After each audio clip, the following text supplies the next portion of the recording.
something out there that I need. Loosen your grip, but never let go.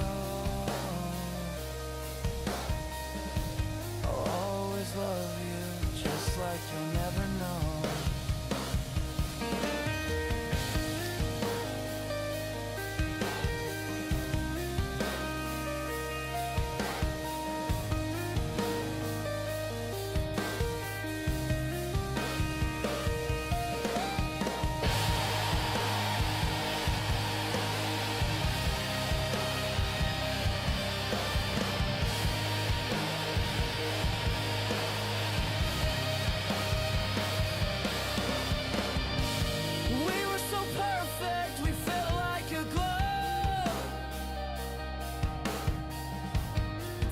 Too short for those people who love.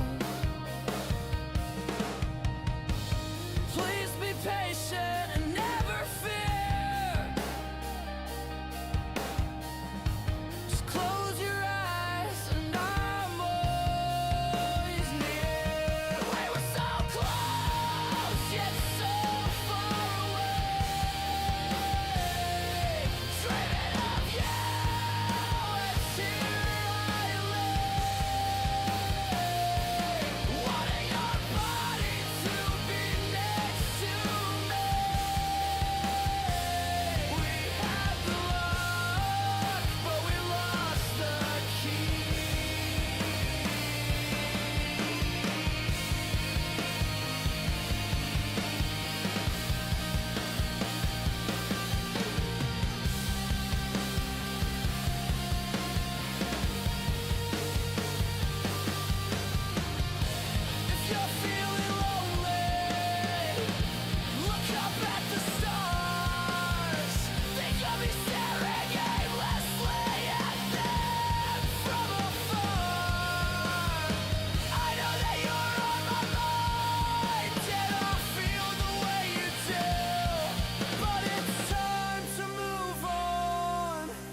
What you gonna do, brother?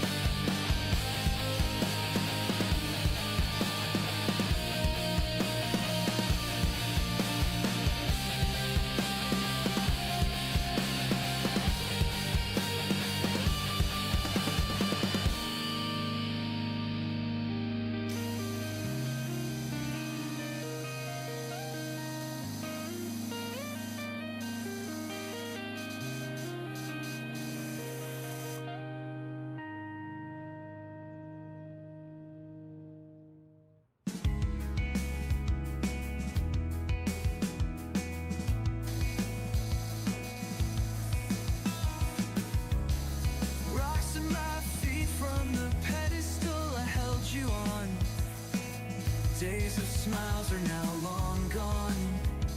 The clouds roll in stormy skies. The lightning strikes me down, the dust in my face.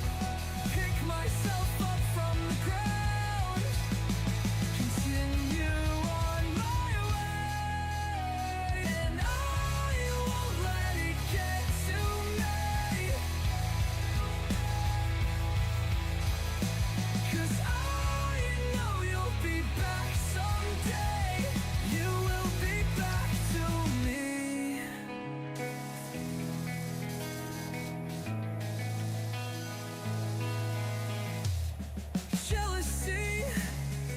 killing me, there's nothing to do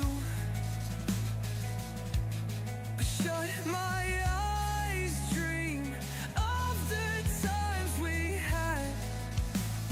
I wake up smiling, moving on with my life again. Don't bother looking back, 'cause I'm long gone. You're left all by yourself. Nobody's fault but your own. And I won't let it get to me, 'cause I know you'll be back someday. You will be back to me.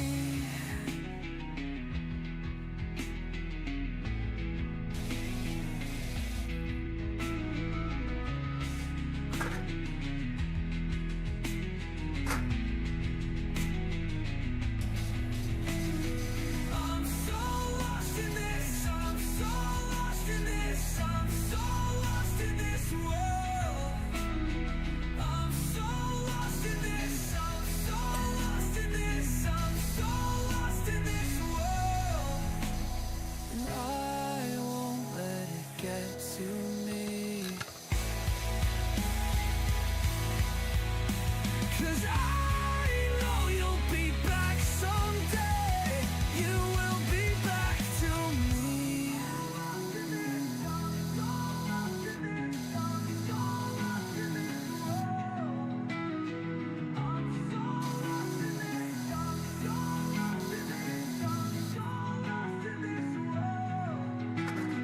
I'm so lost in this, I'm so lost in this, I'm so lost in this world. I'm so lost in this, I'm so lost in this, I'm so lost in this world. And I won't let it get to me. AC!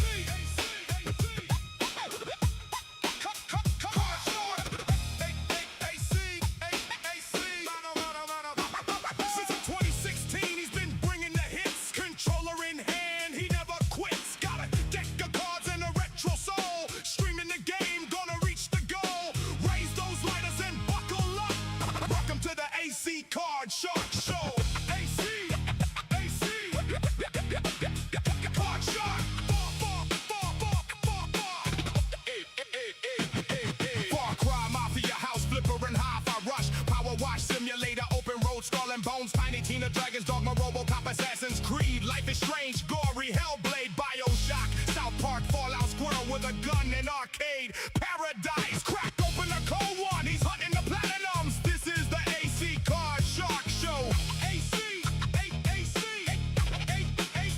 Card Shark. Welcome to the show.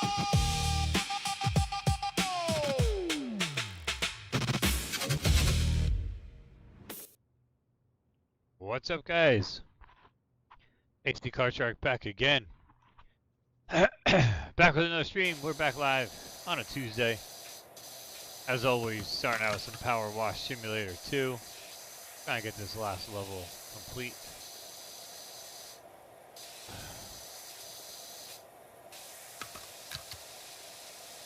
Washing up the theater. What's up, Brian? What's going on, man?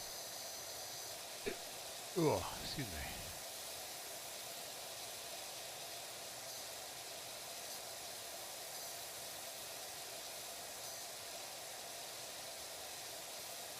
Trying to get this level. It should be, if this isn't the last level, it's pretty darn close to finishing up the main content of the game.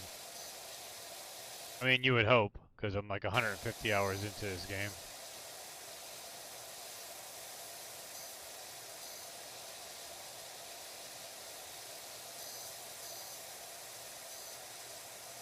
A little bit of a late start tonight. I apologize for that. It was mainly due to working on stuff for my son's hockey team. Hockey season is fast approaching. So with that comes more social media stuff for me. I'm trying to get a lot of the stuff set up for the season and all the stuff that I do. I think, Brian, you'll remember all the stuff I did last year. with videos and audio and everything else. So I'm doing that again this year. However, you know me, I don't just do the same thing twice. I go big, go above and beyond, do more than I did the last time. You know, the stuff I should be getting paid for as a job, because that's what I like doing.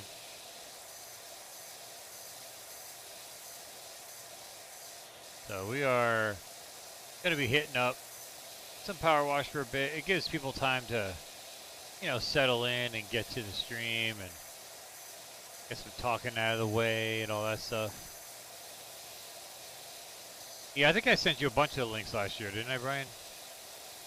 Highlight videos and intro videos and all different stuff. And I think maybe even this year, I think I sent you some I was working on. You know, some parody videos and stuff like that. And all that takes time, and you know, the initial setup is really the hard part and the time consumer. And you know, pre-season, basically crunch time right now. Getting all the intro songs and all that. Yeah, thank you, Brian. Appreciate that. I appreciate, the thing I appreciate the most is that people appreciate what I do. And they look at it and they can see the, not only the time I put into it, but the love and the fun that I have with it. That's, to me, that's the important part. Would I like to get paid to do something like that? Of course. That would be like my dream. Getting paid to have some fun. But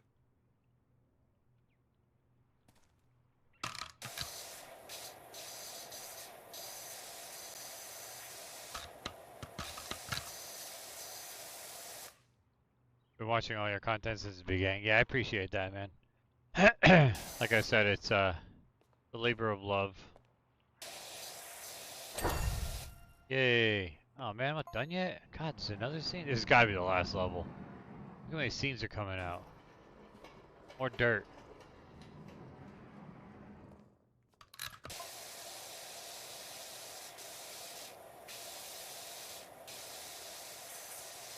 I thought maybe I would have been done there, but I guess not. The fact that this is now the third scene, this has got to be like the quote-unquote boss battle of the game. Truly a video game champion. You've kept me interested in into my 50s as still play plays. Exactly, dude. Hey, so what are your, now, I already think I know your thoughts on it, Brian. Now that, you know, I've got you captive audience here. What are your thoughts about Sony announcing no more physical discs? I know it doesn't affect you because I know you went digital a long time ago, but do you feel like there should be an option? Like people like me, you know me, I mean, my whole channel's been centered around collecting and physical discs and games on shelves and everything else. Do you feel like they're shooting themselves in the foot with this digital only announcement? I kind of think they are. Because not for nothing, I mean, what's up, Madness? Oh yeah! It would happen one day, and yes, no matter what, there should be an option. I agree. I'm like incredibly bummed out about the whole digital only. I mean, my whole life. I mean, I'm not just talking like my adult life. Appreciate you being here, Madness. Yeah, it's horrible for the gamers, and like I said, my entire life, not just my adult gaming life, but my entire gaming life has been centered around buying games, having them on my shelf, collecting them, seeing the spine, the title on the spine, and all that stuff. Like that's been my entire life, and a lot of my interest in gaming is the collecting and the putting on shelves and seeing my library. And you know, you can have a digital, you know, thumb drive of you know, emulated games, but to me, that's not impressive. To see, like, pop a thumb drive in and say, like, hey, look at my collection, and it's a collection of files. You know, like to me, that's not gaming at all. Now, everyone's different with their definition of gaming, of course. And as long as you're playing the games, of course, that's the important thing. But I'm not gonna lie, as much as I'm a PlayStation fan, I mean, if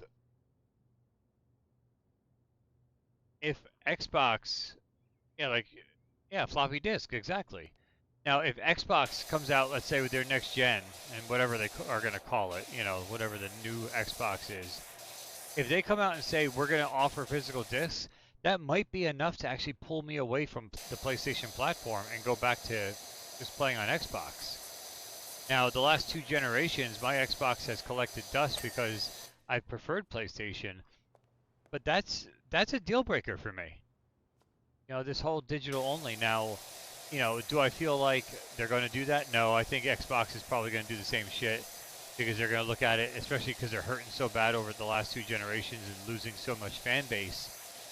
I mean, I think that they do the same thing to cut corners, cut costs, and to increase profit. So I don't view that happening, but you won't truly own your game. They always shut your account down, even if by accident or glitch, and now you're out of playing anything. Exactly. That's exactly my point. There's so much negativity attached to going digital only to not have a physical backup. And I'm not gonna lie, and I shouldn't say never. I was broken, young and broke at one point in my life, but I very rarely have I ever pirated a game. I'm not opposed to pirating games if they're gonna start pulling this bullshit. Getting copies of it and, you know, figuring out a way to do that. Because they're just being greedy at this point. Not to mention the fact that, I mean, now I have bought a ton of digital games, so don't get me wrong. Like, I'm not against digital games. I've bought a ton. Why? Because sometimes I like keeping my physical copy sealed, especially on the rarer titles. And 2, if I can find it cheaper digitally than physically, I'll buy it digitally and play it.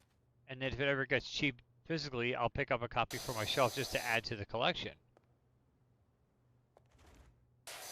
So for me, you know, I dabble in both. I mean, I have a sizable digital collection on top of my, you know, stupid size collection of physical games.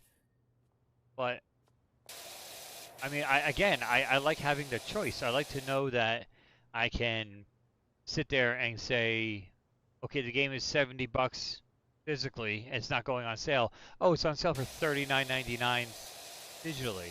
Well, I'm going to save myself the $30 so I can play the game and get it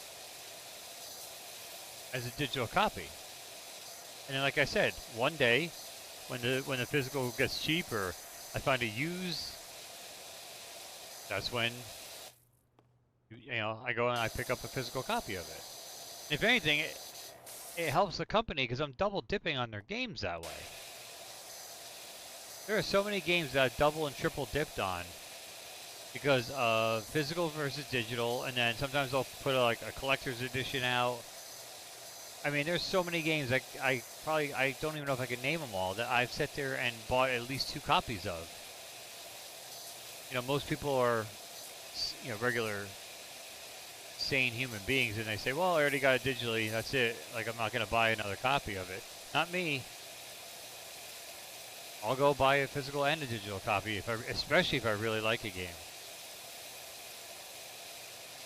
You know, then you got the original, like how many games did I buy on PS4 and they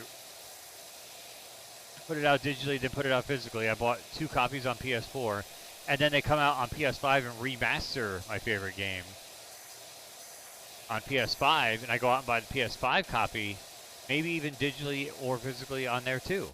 That's 4 times I'm buying the same game. Fallout 4 is a prime example. Fallout 4. So I bought that on 360. I have it standard, and I have a collector's edition on my shelf. That's 2. Then it came out on PlayStation. I bought it there. PlayStation 4. I think I bought it on PS5. That's 4 times. I bought it on Switch 2 because it just came out portably on Switch 2. That's 5 times. 5 purchases of the same game because of the fact. Now, and by the way, I bought Fallout 4 digitally on Switch 2. I'm still waiting for a sale on the physical copy for my shelf for Switch 2. That'll be the 6th copy of that game, that same title. Not to mention, I also have the Game of the Year edition. So that's 7. Count that up. How much money they made off of me on selling me 7 copies of the same game, essentially. How much money did they make off of me? They go digital only, they get one sale from me and that's it. They're gonna lose money. Maybe not money, but they're losing definite opportunity. Because then you may have people like me who are sitting there going, I may not buy anything at all. You know what I mean? It's a very, very sticky situation, and I am incredibly surprised after the backlash that you've seen online that Sony hasn't backpedaled and be like, yeah, you know what, let's really think about this before we start talking, you know, a year and a half from now. I honestly thought it was a, let's get a feel for the public and see how they react. And then I thought, sure, if it was a bad reaction, that they may take a few steps backwards and go, okay, just kidding. But so far, nothing.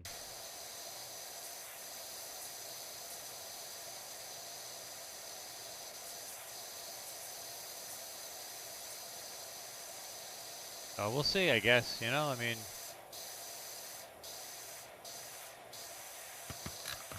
the bottom line, I've come to the acceptance that as sad as it makes me and as much as I wish they wouldn't do it, that if they do, I'm still going to get back to the ideology of it's all about playing games. Bottom line, it's about playing games. So if that means I have to buy them digitally and you don't have a collection anymore and you get screwed down the line because your account gets fucked or whatever, it is what it is. I mean, what are you going to do? It's just the way of the world anymore. Do I still wish that they put out, you know, CDs? In a way. Do I wish they still put out Blu-rays? I mean, they do. But I have gone digital on all those platforms, and I'm fine. Do I like when Netflix has my favorite movie and I can watch it anytime and all of a sudden they take it down? And it's all subscription based rather than, you know, actually buying an item? That bothers me a bit. Not gonna lie, like I'm not a fan of the fact that they can just rotate movies out and I can't sit there and go, I really want to watch The Crow on, you know, not Blu-ray, but The Crow in, you know, 4K. And they had it for a month or two, and then all of a sudden it's another 6 months before they put it back up. I like physical ownership. I like to have control over the media I own and I can partake in. And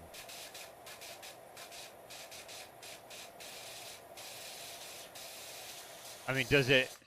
Here's a better question. Forget Xbox versus PlayStation. Do I just go to Switch 2 since they're, you know, they're not, you know, Nintendo's not getting rid of physical game cards anytime soon. They literally just put out a new system, and it's all cartridge based. Not all, but you know what I mean. Majority cartridge based.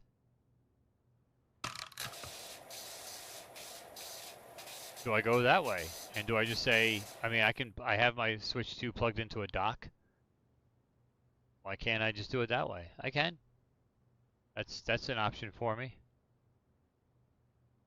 So I mean, no, I mean there are definitely some options out there.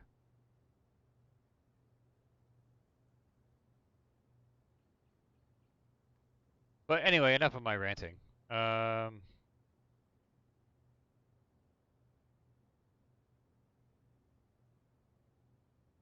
I was just texting Mike, seeing if he's gonna bring his booty in here for some Splatoon action.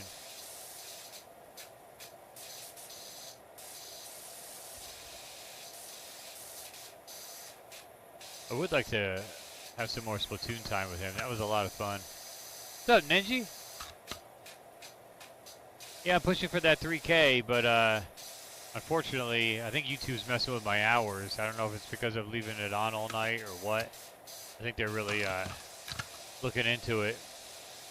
And I don't see any bots yet here tonight, so I might be a little bit screwed.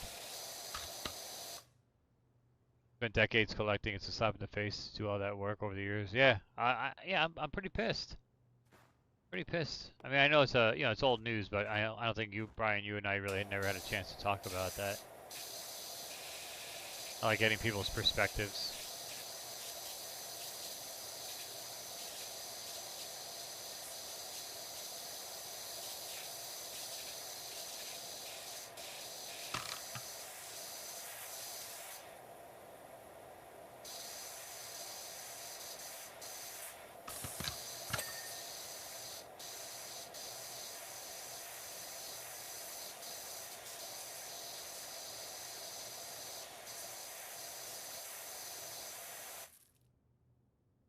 What happened?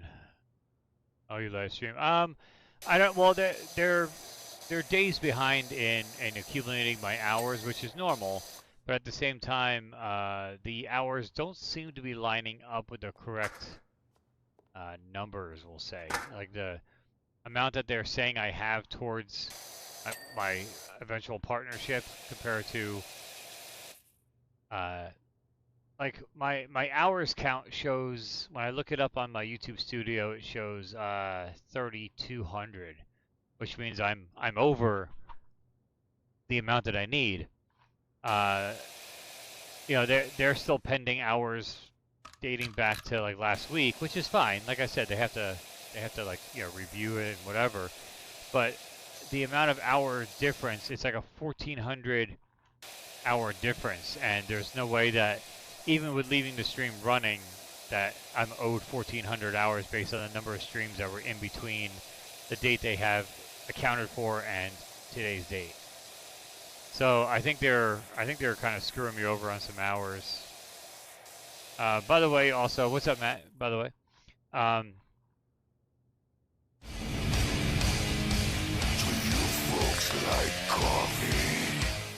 so for those of you who are trying to get partnership on YouTube, just a heads up, I was, you know, catching up on some the latest news and stuff just about YouTube in general. YouTube is upping their terms of partnership as of February 2027. So as of right now, in order to get like a full-out ad revenue, ad sharing partnership, you have to have 4,000 watch hours in a 365 day period of time, as well as some other stats. They are upping it from 4,000 to 8,000 hours in February.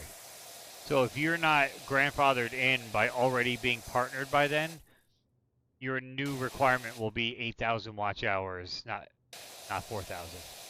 So I am trying like hell. I'm trying now to push for the 3,000 to get to first level, where I can start getting like super chats and have like my, you know, merchandise shopping and stuff like that on my channel. And then the next goal from there is pushing for 4,000, and my goal is to get to 4,000 before February, so I can be grandfathered in based on the old requirements rather than get like 3,500 and then go, oh, well now you got to get to 8,000. To me, 8,000 just seems insane. It's just a lot of hours that I don't see myself being able to do. I just want to be able to get monetized, and then that way when I do stream, you know, there'll be options for me to get ad revenue. Will it be a lot? No. But it's just the point of being partnered and making anything off of a hobby and something you're doing for fun is just, not to mention I already had it. I already had partnership years ago, like in the early days, and then they upped all the stuff and didn't grandfather anybody in, so I essentially got boned on that one. Kind of a pain in the ass. Which is actually why I actually stopped doing YouTube for a while, because I got kind of pissed off about it. Busted my ass, got partnership, and I'm talking partnership back in like 2012. In the early days of like when it was still like early and booming, before it was overly saturated with people, and when it started getting saturated, they upped all the requirements and they literally yanked out my partnership from under me. So I basically, as a big FU to them, I just stopped making content for a while. But here I am doing it again because I realized, again, the point is I'm having fun. Just hanging out with people, meeting new people, talking about video games, getting pissed off about digital only, getting pissed off at hockey games. Sounds like fun, right? Isn't that why you play video games, to get all worked up and mad?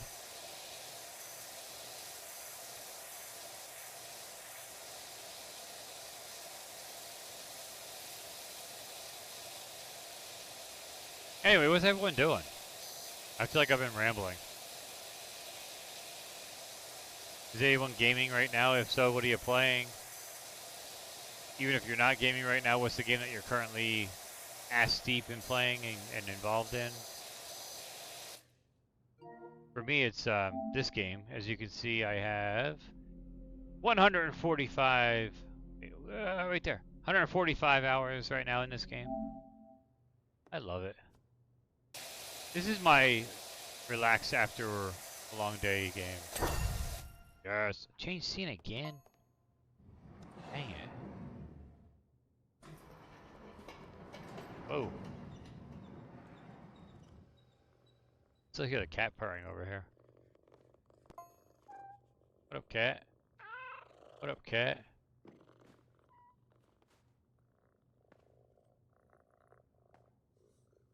Going through your NES games and thinking, ooh, what kind of extra stuff? It'll be tough to find one I don't have, but you never know. I got some stuff that I'm putting aside for you, so I mean, you have an NES game I need. A trade would definitely be in order. I'm still actively collecting for the NES. I still have that long shot dream of having a complete NES collection. I know it's never going to happen. Because of games like Little Samson, Stadium Events, all these like multiple $1,000 games that I'll never, even if I had the extra dough sitting around, like even if I sold off my Switch collection for, you know, 20 grand and I had an extra 20 grand sitting around from the sale of that, I'm not spending 2 grand on one video game. I mean, maybe I would. I mean, at that point, if I sold off my Switch collection for like $20,000, maybe I take 10% and invest it into an NES game that I know I've always wanted. Maybe, but I don't know. It just seems crazy to me. Like, I'll buy $2,000 worth of video games, you know, if I get, 100 games or 200 games out of it. But I won't spend this 2 grand if I get, or 20 grand, I mean, if I get like one game. You know what I mean? It's just weird. I'm weird like that. Spending the same amount of money, and actually it's less to have to store in your room because it's one game rather than 100 games. Depends on my mood. Sometimes I like getting bulk amounts, and sometimes I like just getting stellar high quantity or quality. I mean, yeah. Let me know. I mean, my NES collection's at like 600, 700 games, but I mean, I still have a good 100 games out there, give or take, including European, foreign releases, all that kind of stuff. I do collect the overseas games as well. For instance, I really want to get a copy of Probotector, which is essentially just Contra, but in European format, without the humans. They're robots instead of Bill and Lance. Variants like that. I do go for variants. I do go for Black Tengen, although I think I have all the Black Tengen. I would love to get the Pan Asian games. What's up, Mike? There he is.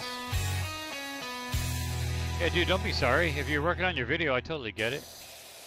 I'm anxious to see that video. But yeah, I am.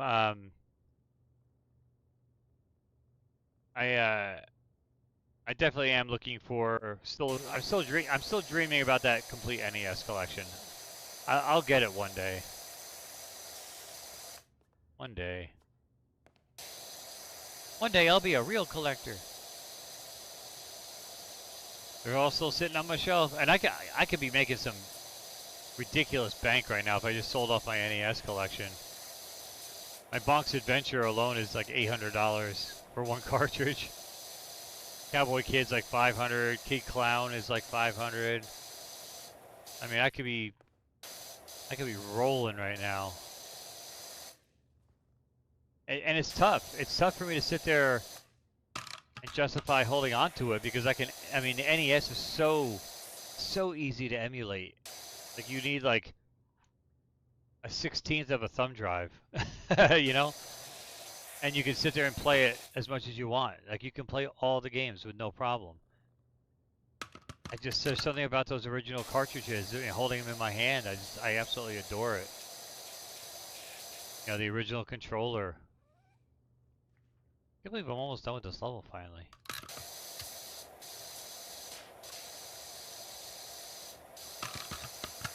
But yeah, I definitely could be making solid bank if I just stop being an asshole and just sell it off.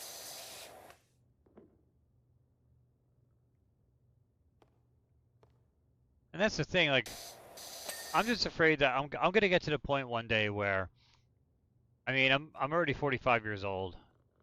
You know, not that that's old, but, you know, for the point of the story is that I'm getting older. And at some point in time, whether it be, you know, by the time I turn 50, is it when I turn 60, if I'm still alive, you know, at some point in my life, I'm going to sit there and go, why the hell do I have all these goddamn video games sitting on my shelf? I don't have the patience to keep it up and to clean them and to do all this stuff. Like, right now I'm fine. I got the energy and the time for it if I want.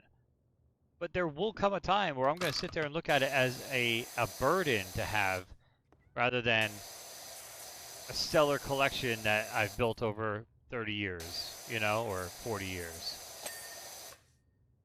And I'm afraid that when that time comes, I'm going to sit there and go, all right, you know what? Screw it. I'm selling it. And they all are 20 bucks a piece. You know what I mean? Like the Bubble Pop, no one gives a shit about NES anymore. Not that many people do. But, you know, there's still a good niche market for it. And by the time I get ready mentally to, like, let go of it and to sell it, it's going to be worth jack shit.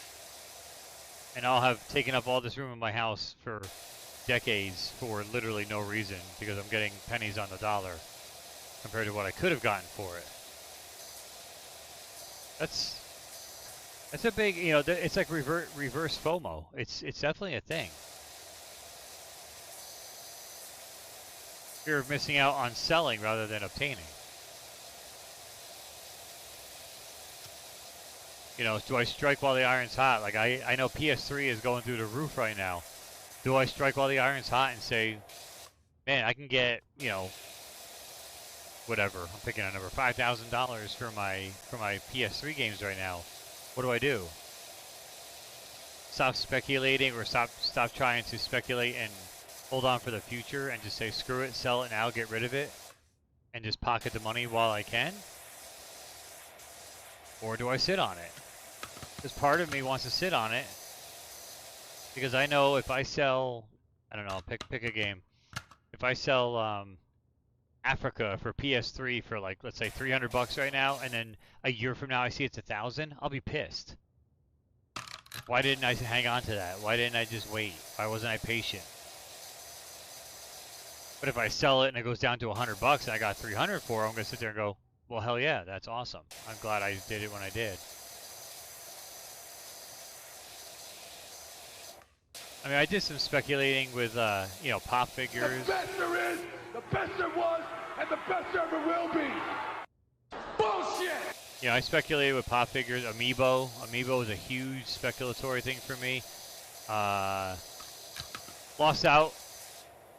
Not fully on the Amiibo, but a lot of my Amiibo have dropped in value over the years. And now they're hard to get rid of. It's hard to find the right buyer for Amiibo. Yeah, exactly, Ninja. Damned if you do, damned if you don't. Yeah, I think what it comes down to, by the way, what's up, Jason? I think what it comes down to is you have to just make a decision that's good for you and be okay to live with it. You know, do I need the space right now? Yes, I need space. I mean, did I enjoy building up that Switch library I did? 1000%. That was a lot of fun collecting when I did. However, I'm looking at my shelves and going, I don't touch the games. I don't play them. I have Alice on PS3 and it's $100 up here. Oh, hold on. The Alice, like Alice in Wonderland?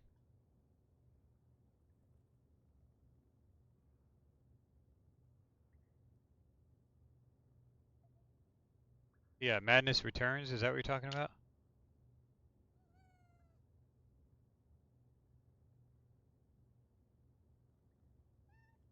Talk about this game?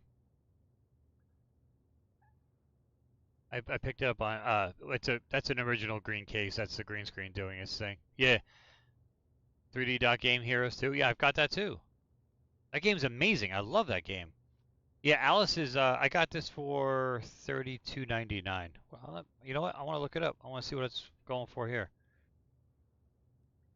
Another game I just didn't think twice about. I saw it on the shelf and I'm like, "Ah, cool. Let me pick that up." 3D Dot Game Heroes is an absolutely amazing game. I'm not gonna lie. All right, Alice Madness Returns. Let's see. Complete in box right now on 360 is going for $50.90 on price charting. PS3 for 105 on PS3. You're right. Yep, 105 complete, and that's American. Canadian. I mean, your money definitely different. I have 3D Dot as well. Still haven't played. Oh my god, dude, it's so good. If it's sealed, leave it that way. Do not open that game. But no, that game, I remember playing that. I think Mike, I think you and I both got it brand new, didn't we? Didn't we like have that pre-ordered back in like 2010 when it came out? Yeah, 3D Dot is phenomenal. I can't even imagine coming across a sealed copy of 3D Dot right now. I would buy that and hold on to it just as a collectible for myself because I love the game so much. It was fun. Very Zelda-like. I don't know if Mike is still here, and I know he's working on his video, which is fine. Let him cook.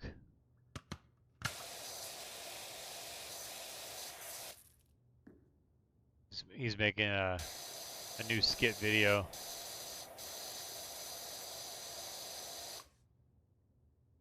Oh yeah.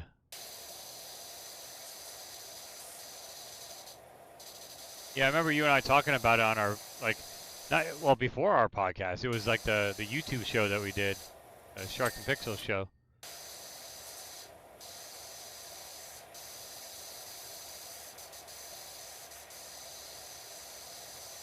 And then I think we did a review on that too. I had 3D Dot Game Heroes once, sold it for $50 now. Oh god, dude, it's skyrocketing right now. So Jason, that's a prime question for you because I know you buy and sell video games. If you get a game and you're like, I'm gonna sell it, and it ends up skyrocketing like that, how does that make you feel? Like, do you care? As long as you're making profit on your sale, do you really care that, like, let's say you buy a game for $50 and you sold it for 100, and then a year later it's like 300. Does it bother you at all, or do you give a shit, or do you sit there and say, hey, I doubled my money when I bought that game, who cares? Because I'm trying to, yeah, you really don't know. That's my fear of selling off my games now is, a year from now is, if I sell $10,000 worth of games right now, is it going to be worth $40,000 next year?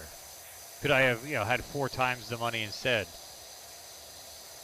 Because I'm not going out and buying them again. Like at this point, once you sell, you're pretty much out of the game at that point because it's going to do nothing but fluctuate and go up and down compared to where you had it. In certain ones, my favorite games for certain systems, even if I get rid of the system, I probably will hang on to. I'll probably hang on to like my CIB, Kung Fu, just because it was my favorite game as a kid. And, certain games I'm just never going to get rid of just because they're huge titles for me. But again, every year that goes by, I'm getting older. And there will be a year at some point where I'm going to sit there and look at a shelf of video games and go, man, it was fun while it lasted, but I just don't have the time or energy to put into these anymore. You know, I'm not saying I'm going to stop playing video games, but I'm saying the old retro stuff that just sits on my shelf. There's going to be a time when that comes. Maybe I'm 75 years old when that happens, you know? I mean, but there, at some point or another, it'll happen. Sold a CIB Earthbound missing one scratch and sniff sticker for $680. Now it's like $2,500. Isn't that insane? I have just a loose copy of Earthbound, which actually Mindy bought for me. I was never able to find a copy at a decent price, and she actually hunted it down for me when we were dating, like early on. She hunted it down for me through a local video game store, and not only went in to get it for me, but haggled with them because there was like a small little mark on the label. She haggled with him and actually got him to take money off the price.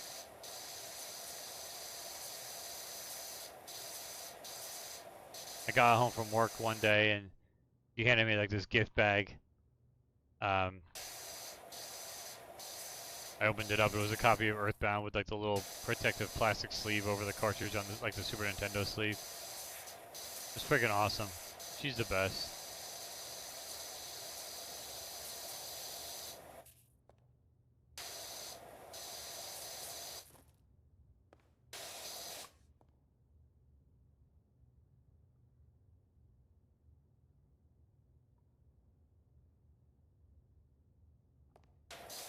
Yeah, when we first started dating, she was like, she bought me 2 different complete and boxed Nintendo games one year for my birthday. She got me, it was Castlevania 3 and Boy and His Blob.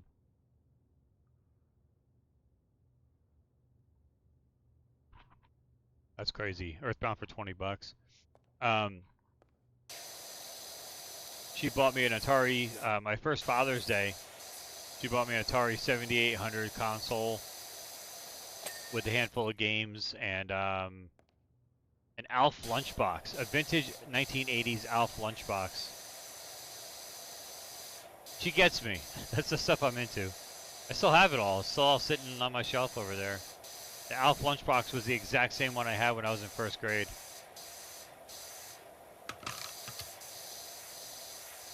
I saw it on eBay. And I showed her one day. I was just like, "Oh my God! Like, this is the exact lunchbox I had in first grade. Like, it was like the old plastic kind when you open and the thermos was inside it." And I was like, "This is amazing." I was like, "That's I mean, I haven't seen that lunchbox in any form or fashion since I was actually in first grade, and I had it. I love this thing, and blah blah blah." And like, she actually went and I had it on my watch list on eBay back then. I was gonna buy it as a shelf sitter, just something fun and nostalgic. And she went and bought it. I remember logging into eBay because I was gonna go buy it, and I logged into eBay and it was gone. This listing has ended. I was like, oh my God! Like, I was so upset that it was gone. And then lo and behold, like a month later for Father's Day, I opened up my gifts with my daughter. It was my first Father's Day, and there it was. I was like, was this the one from eBay? She's like, yeah. Like, you're the one who bought it. I was like, I was so pissed.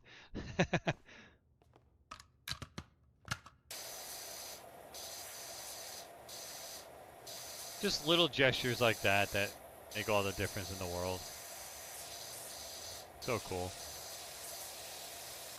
Love that kind of stuff.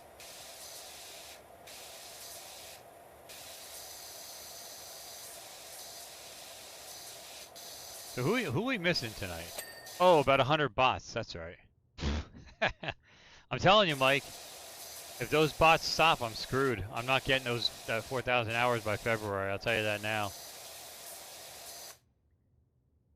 At Game Heroes, I paid $10 for it and had a different seller.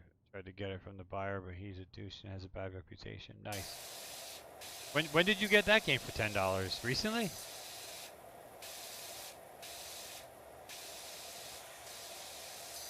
Game Heroes is amazing. So here's the thing. This might be a good time for me to sell. I have the backwards compatible PS3. Like the original fat version. I also have a slim PS3. I bought the fat version off of a friend of mine for like $100.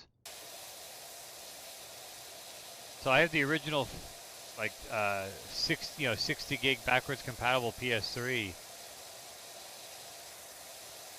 and a bunch of PS3 games. So I'm sitting here wondering, like, do I sell it as a big bundle? That might be worth bank, right? Like, what do you think I could get for that? I'm not playing them. I have Splatterhouse on PS3. I have Africa. I have 3D Dot. Bunch of common stuff as well, but throw it in as part of the bundle.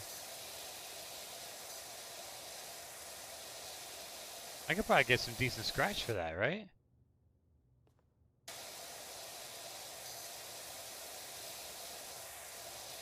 Another game that was so severely underrated was Africa. I don't know if you guys have seen that game or played that game, but Africa was absolutely stellar on PS3. I was not a PS3 guy. I went to PlayStation during the PS4 era. I was a 360 guy back then, and that was one of the games that kept me at least going back to play, to boot up my PS3.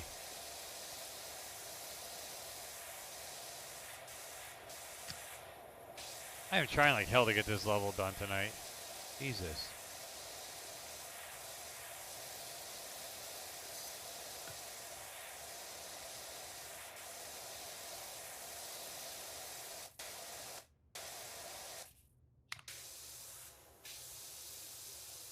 This is tough dirt, it's not coming off. You can sell them and put the money away for your kids' college funds.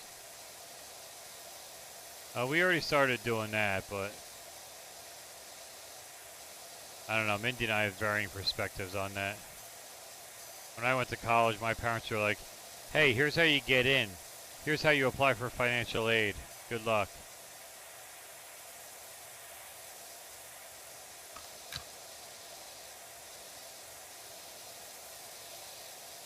Mindy's mom was like, here, I'll work 4 jobs and put you through college. I don't know what that's like.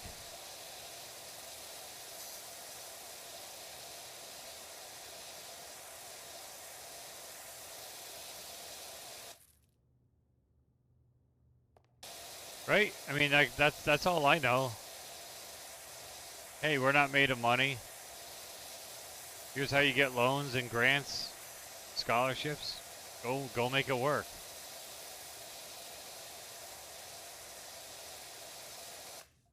I don't know. Yeah, exactly. But on the flip side, as much as I like that idea, on the flip side, my my dad passed away when I was 19. I was still in college, and he was the reason I had financial aid because of his lack of income. So when he passed away, I lost my funding, and I had to drop out of college, and this is why I'm stuck humping a shit job at 45 years old. So, hold on one second. I gotta clear my throat.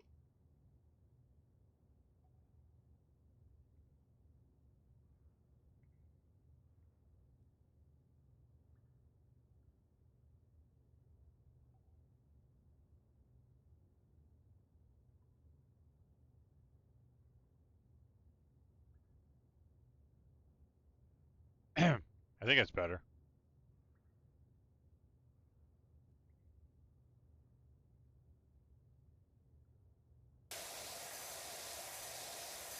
Alright, let's get this, Africa's almost 200 Canadian, yeah. Africa's getting up there, man. Great game. And I believe only available via the physical copy. Pretty certain that's the case. I could be wrong. Actually, what I want to do real quick, I want to change my, I want to experiment something. So I put my stream title or my stream game as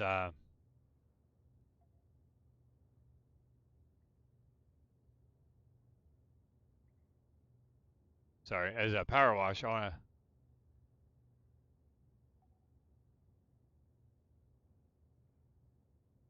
change it up.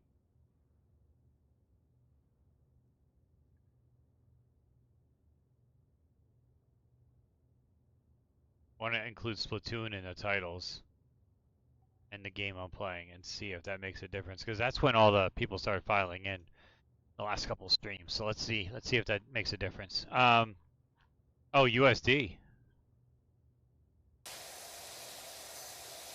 So yeah, it's definitely climbing. It's not, it's not a juggernaut, but I definitely paid retail. I had that pre-ordered from GameStop or EB or whatever it was back then. What am I missing here? This guy up here?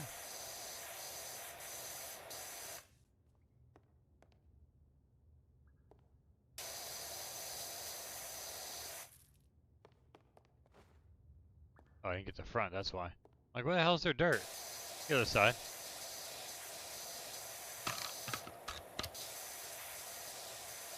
I put this ladder over here? Yeah, there we're talking. Let's go.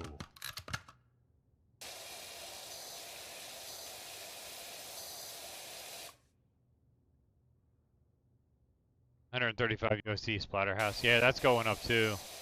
I've noticed that price increase. I think I got it for 40 or 50 used. I actually pieced it together. So I found a copy of it used at a GameStop.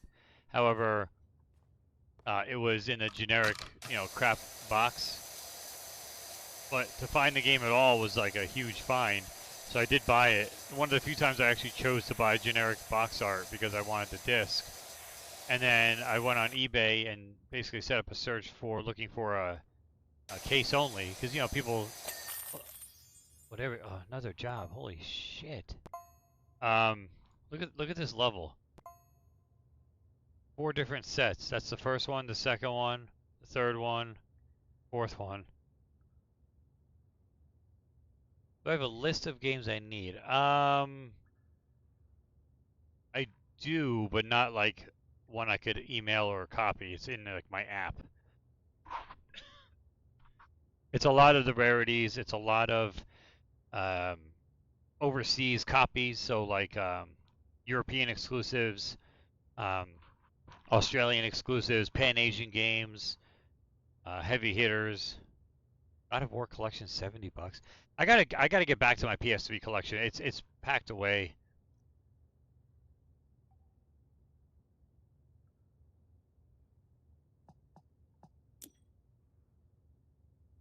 Oh, this is kind of cool. An 18-wheeler. All right, let's do this.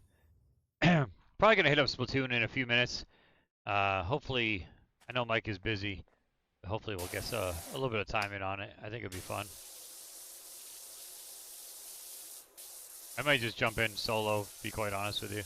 As much as I'm enjoying power washing, and I want to try to get through this main content, I feel like I could do that when I'm playing solo, like on my Portal or something.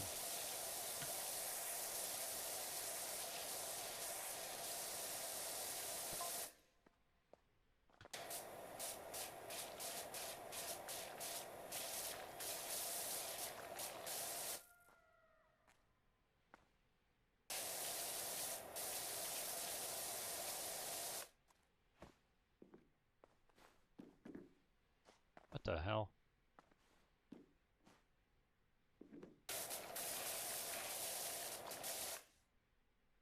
Zura's Wrath. It's crazy.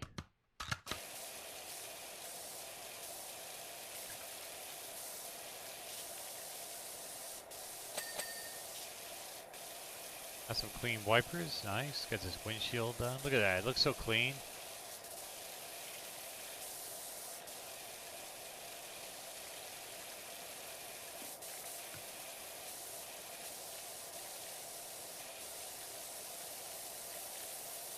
Wow, look how clean that looks. So good. I'm almost gonna call it for the night with the video. I can play. Alright, cool. I'm down. I have to say, this job is so far very calming and satisfying to watch clean up. Watching that red paint of that truck pop through. That's pretty freaking sweet. Look at that. So good.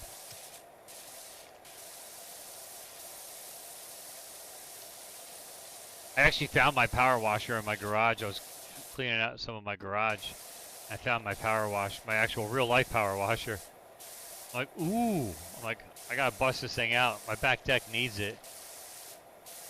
And I am in love with power washing to begin with. I haven't power washed my deck in like 4 or 5 years. I think it was during COVID actually, the last time I did, because I had the time to do it. I should record it and put it as a video on my YouTube. Power washing for real. IRL power washing.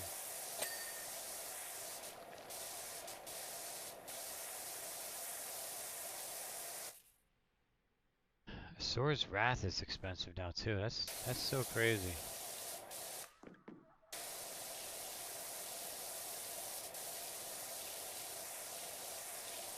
So Mike, let me ask you. Now you got rid of your Dreamcast collection. That's the equivalent of me getting rid of my NES collection. How did you come about that decision? And how hard was it for you to convince yourself that that was the best thing to do? And do you regret it now that you got rid of it? And like, honestly, you know, like, if you do have regret, I want to hear it. Because like, you know, there's a lot of stuff that I have in this room that I'm sitting there with like a lot of nostalgic hang-ons and everything else, and not for nothing. I mean, it would be nice to recover a shit ton of money, as well as a shit ton of space in my house. I mean, my space is worth a lot to me. Kids are getting bigger, they need more room. Man, I fell. I didn't want to do that.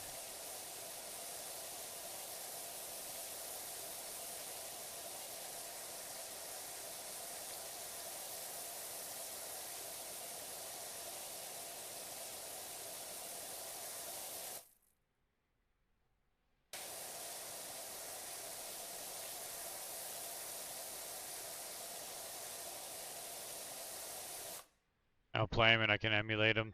It was easy to convince myself because I love the Switch so much. Zero regret. I haven't even loaded any on my emulators since. Really? So you think it's just more of a... It's more of a nostalgic thing just seeing them there than it is, hey, I may play these again someday. Because I mean, again, I'm collecting the NES. I have a shit ton of NES games that I've never played because I got them just because they were collection pieces and I was trying to complete the collection. For instance, you know, to strike on a familiar title, Barbie. There's a Barbie NES game. I own it because I saw it for $2 at the flea market, and I was like, hey, that's one I don't have on, it's on my list of ones I haven't gotten yet. Have I ever touched it? I don't even know if it works. I got it from the flea market, I never even tested it. I just added it to my shelf because it was a title I needed for the collection. I mean, to me, if you take the gamer out, take the gamer person out of the equation and just look at it from a common sense standpoint, it's fucking stupid. You're buying games to literally sit there and collect dust, and you have zero intention on ever firing it up to play it. I mean, bad example because it's not worth crap, but yeah, pretty much. That's the way I'm looking at it. Like it's fun as hell to collect, but you know, the hunt was all about the hunt. It had nothing to do with actually wanting to play the game. And really, when did gaming become something that was about not playing the games? You know what I mean? Like, I would love to somehow get myself in the frame of mind where I was when I was like 10 years old playing NES. I had 20 games, and I was just picking a number. 20 games.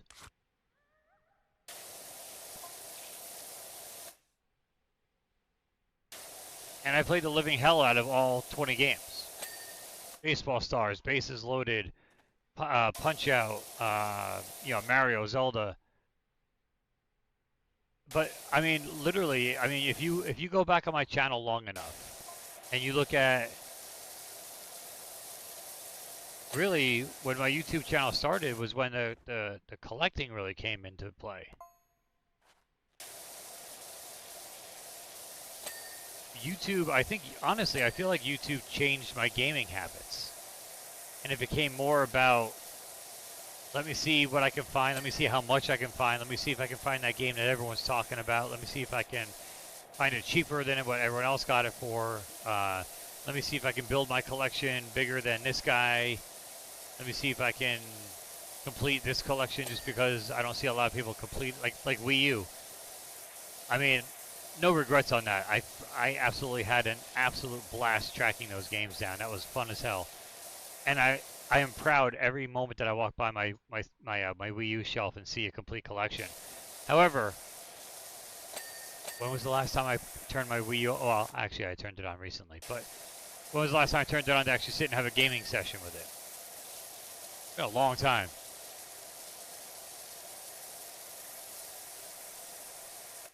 Now, is that one I would get rid of? Probably not. Probably not, just because I have a complete collection. That might be a system where I continue looking for variants. I know, like, I want to find the DuckTales variant. I want to find, you know, like Australian exclusives. I know they have some. They have Japan exclusives. So that's a system I can see myself continuing to look for, like at conventions and stuff like that. But the overseas games are going to be tough as hell to find because, you know, people nowadays are going to be selling their collections off and have North American copies at conventions for the most part. You might find somebody, but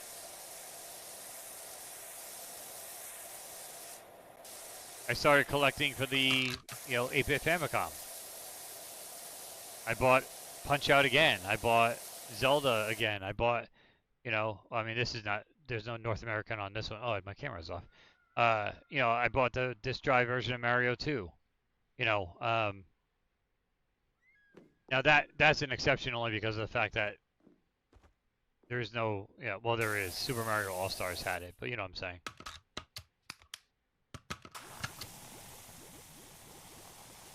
But I mean, I'm double dipping on games just because it's a Japanese cartridge instead of an American cartridge. I sort of understand that, but I sort of don't. Part of me is sitting there going, what the hell are you doing, dude?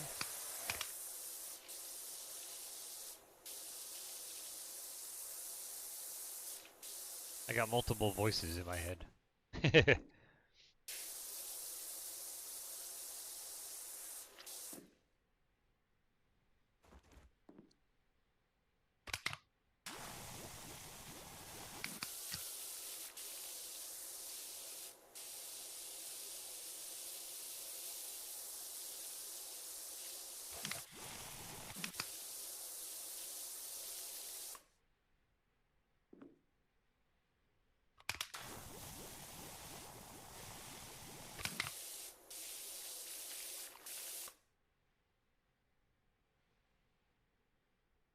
Yeah, that's fine.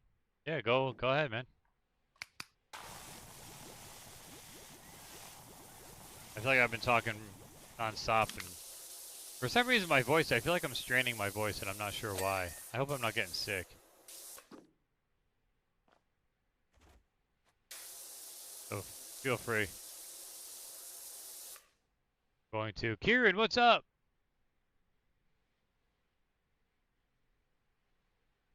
Loved your outlook on collecting because I felt the same way and gone through the same thing. Yeah, exactly. I mean, I think we all do. I think it's a cycle. I think, and everyone's cycle is a different time period. Like for me, it was years upon years, decades of collecting. Never regretted it. Never looked back. Always push forward, keep buying, keep finding. And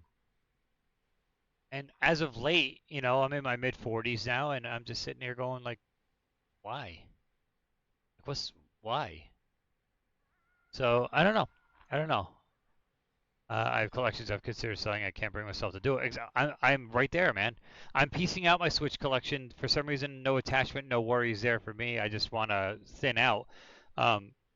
But when you get to the older ones, like Genesis, Super Nintendo, Nintendo 64, because it's actually harder to emulate that one.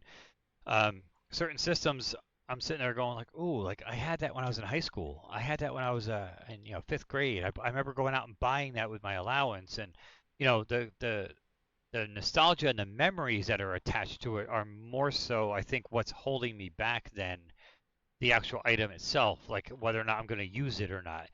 Like if I sat here and was like, hey, I just found this bottle opener, right? Yes, very random, but I drink beer while I stream, so that's why I have a bottle opener down here, as you can see. Um, I just found this bottle opener. Man, I haven't opened a bottle in 5 years down in this room. Why do I have this? Put it in a garage sale. No problem. I have no attachment to that bottle opener. You know what I mean? However, you pick up this copy of Mario 2 on the Famicom, disk drive system, complete in box, and you sit there and go, when am I ever going to see this again? What if I sell it and I want it? And that's a lot of OCD and anxiety coming into play too for me. So I don't know. It's very tough. It has to be a personal decision. It has to be something that you come to on your own and that you can accept regardless of outcome. So if you sell it and it triples in price a month later, is it going to be, something to make you angry? Yes. But can you live with that? If you go over to a shelf that used to house your Super Nintendo collection and you're like, oh man, I really miss coming over and looking at it, are you going to regret it? If you can live with it and you can emulate it, still play the games and stuff, like, again, that's your own, such an inside personal choice. So I'm not sure. Give me 1 second here, guys. Ninja, I'm going to catch up with your chat in a second. I need to take my sweatshirt off because it's hot as shit down here. So hold on 1 second, guys.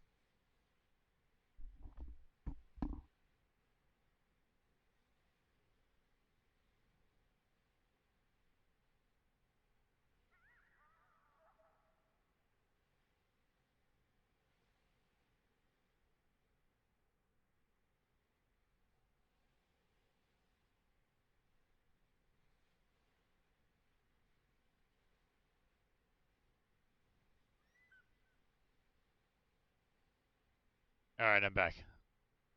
I had a complete North American Sega Saturn set. Do regret sometimes prices do go up, but I knew I would never get to it. I do wish I still had it, but I kept a few I like. So here's the thing. Do you regret it enough? You say you wish you still had it. Is it one of those I shouldn't have sold it? Or you just kind of miss it because you loved it, but you're like you said, you were never going to get to it. You know what I mean? I have a few bass guitars that are definitely valuable, but I have some that aren't worth a ton of money. My OCD comes into play because I see a bass and go, I played that at that one big show. Exactly. That's exactly what I'm talking about. Like I have certain games I can remember where I was when I bought it. I remember how I got the money to buy it when I was a kid. All that stuff. Um,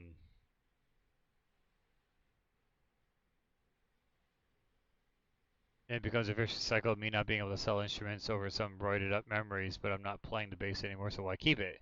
That's 100%. That's 100% what I'm saying. I mean, you're spot on with that.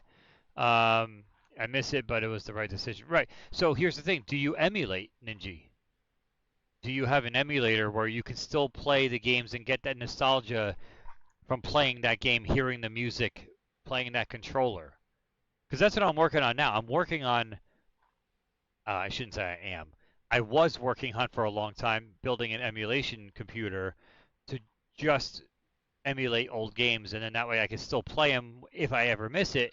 I can boot it up and go, here's my NES collection, and have it right there, bang, play it. I feel like that would be the happy medium, offset the loss, quote unquote, of the physical items, but I can still offload the stuff that's worth money, get the money for it, and still have access to playing it on one small box, one small little square computer, rather than an entire room full of shelves of games. And I could recover a shit ton of space in my house that could easily be used as a room for the kids to hang out in, like a playroom slash have friends over type room. You know what I'm saying? Like that's my hang up. By the time I make a decision, they're gonna be in fucking college.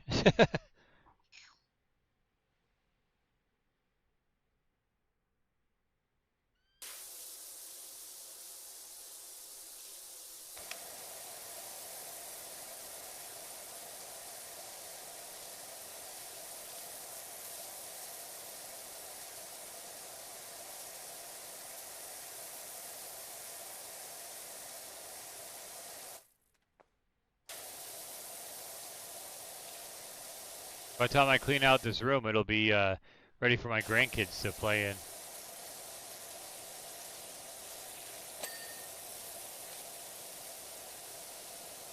I mean, I have 2 arcade machines in my garage still. Like, that's another thing.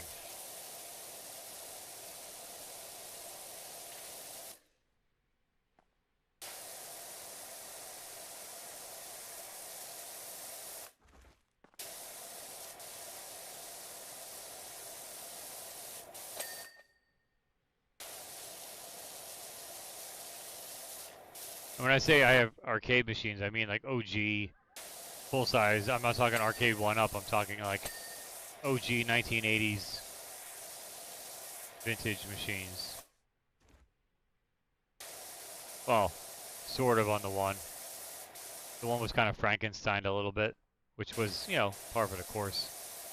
And one is OG down to the joystick, which actually needs replacing because it's completely in need of a new joystick at this point. Still has a CRT monitor and everything. Wouldn't mind upgrading that to a flat screen and take some of the weight and bulk off of that machine. I can't even move it. I put it on a dolly and I tried to move it, and I stood on it with my entire weight leaning back, trying to, you know, kick it backwards to move it, and frickin' thing won't move. That's how heavy the damn thing is. Although I'm not exactly a heavy dude, but still. That's a huge thing with me, AC. Like, my kids are really young, but I do have these battles where I'm like, this shit could be a college fund, but I can't ever pull the trigger. Dude, you're speaking my language, 100%. You and I are on the exact same page, my friend. I mean, I look at it as like, I could sell a portion. I'm not even talking my entire collection. I'm talking like a minority portion of my collection, and it would pay off my car. I would have no car payment every month, and I would free up space in my game room. How am I not doing this right now, guys? How am I not selling it off and just saying, hey, this is a great opportunity to not only, you know, clean and get space back in my life, but to save money.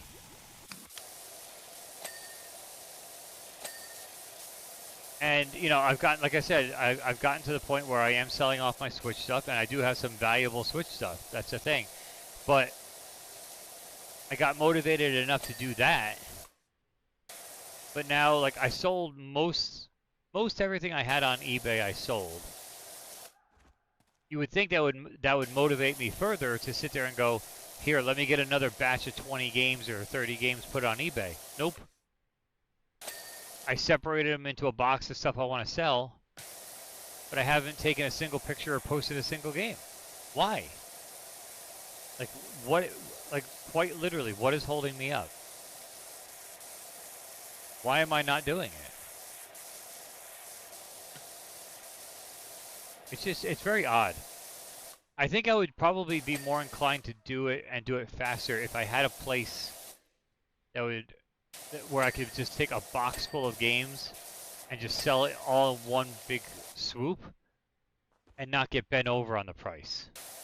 That's my major issue, is like stores around here will not give me anywhere near a fair price on any of my stuff. And I'm not gonna give it away. That's my one rule about selling my stuff off, and I understand I'm not gonna get 100% value or even 85% value.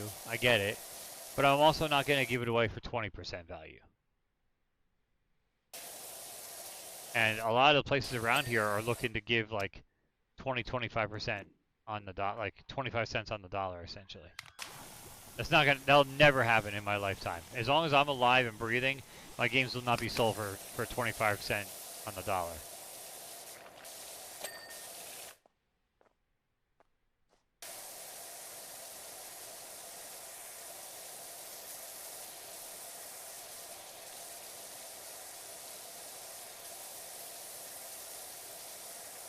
That's the thing is that, like,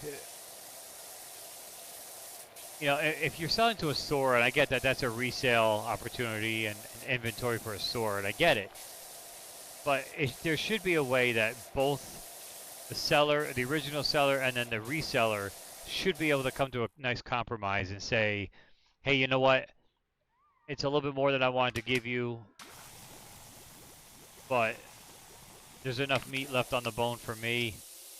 I can still make a good profit off of this, and it gives me a cool title to put on my shelf and have someone come in and buy and stuff. You know, let's make a good deal. Like, to me, there should be more of that, and it doesn't seem, at least around here, it doesn't seem like the stores have any interest in that at all. They only care about maximizing complete profit rather than, you know, an inventory standpoint or anything else. And again, I get it, it's business. So I'm not gonna knock them for trying to make as much money as they can for their store. But at the same time, especially when I've tried to go to stores where I've spent a lot of money. And some of the games I may have even just bought from that store at one point or another. Another example is my 3DO, my Panasonic 3DO. I adore that system. That system is phenomenal. I bought it on a whim. I found it at a pawn shop. Thing works beautifully. I got a great deal. That thing has gone pretty high in price compared to what I paid for it back in the day. And, you know, again, I have not done anything to get rid of it. I don't even have it hooked up. I mean, a lot of my consoles are still hooked up at least. That console is not. I have a CDI system. Not hooked up. You know, I've got Sega CDX. I think it's worth like $1,000 just for the system alone. Not hooked up. Why do I still have it? You know damn well, a game store. If I walk into a game store with a 3DO, a CDI, and a CDX right now, you can't tell me a retro game store wouldn't be sitting there drooling at the thought that they could possibly have that on their shelf if they bought it from me. They don't come through all the time.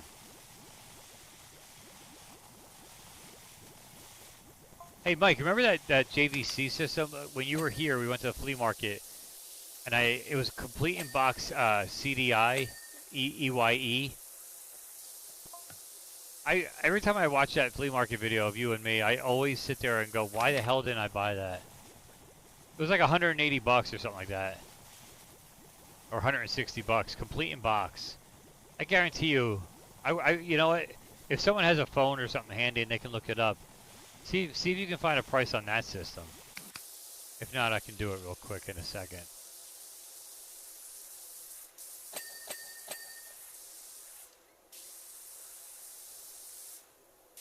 XI, thank you. That's what I was thinking of. Thank you. Yep. That was it. Mike and I were at a flea market. He was visiting me here in PA, and I took him to one of my favorite spots. And there's a video game store like on the inside market, like a permanent store. And we were there, and he was getting some Dreamcast games. I was finding some NES games, and the lady was like, "Oh, this just came in. It's it's an XI. It's complete in box, all the manuals, blah blah blah." And it was under 200 bucks for a complete in box XI. And for whatever reason, I didn't buy it. 1,200. God, see? That's what I'm talking about. There's a reason why I still think about that system. And that's what I don't want to have happen if I sell my stuff. Especially because I sat on my stuff for so long. that's a prime example of what I'm trying to get at with my long spiels here tonight. That is what I don't want to have happen. I don't want to sit there in 10 years and go, man, I remember I sold off that copy of Bonk's Adventure on NES. Wonder what it's worth now. I got like 800 for it. Oh fuck, it's $2,000.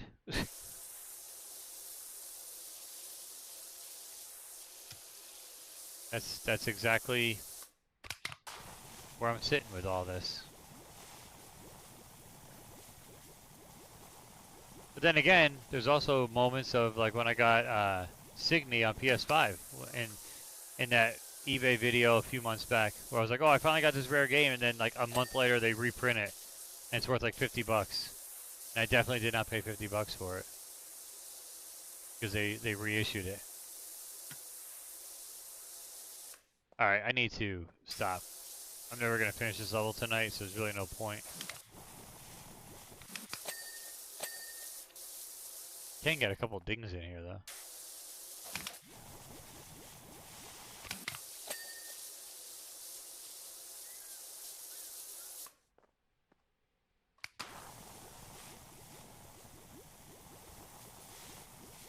But then again, I also have the cool story of Bonk's Adventure, which I bought in Arizona when I was visiting Mike.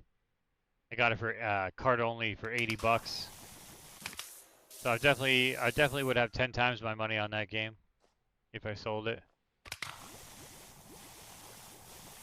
Currently, I believe it's still sitting around the 800 mark. Maybe it's gone down. I don't know.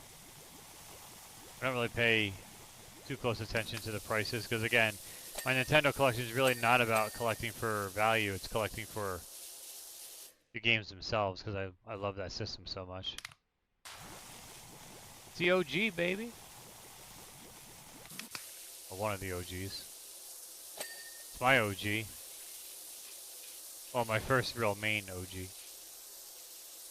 Atari was really my first, but I was more of a casual gamer back then. Like I'd play with family, and then that was about it. 874. There you go. I bought it for $80.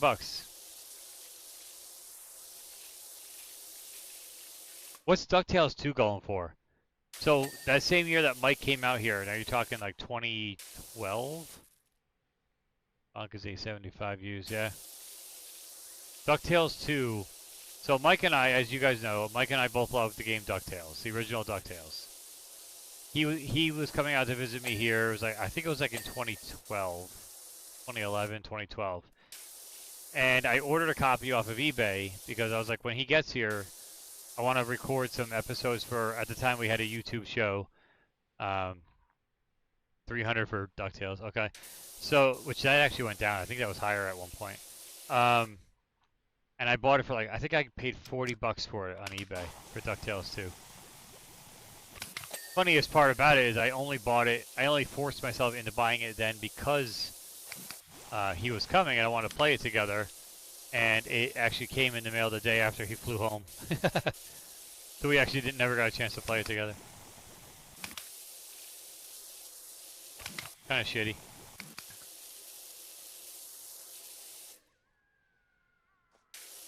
What about Felix the Cat? Felix the Cat on NES. Or Bucky O'Hare. No, those are two heavy hitters. Felix may not be that heavy a hitter, the more I think about it, but I know Bucky is.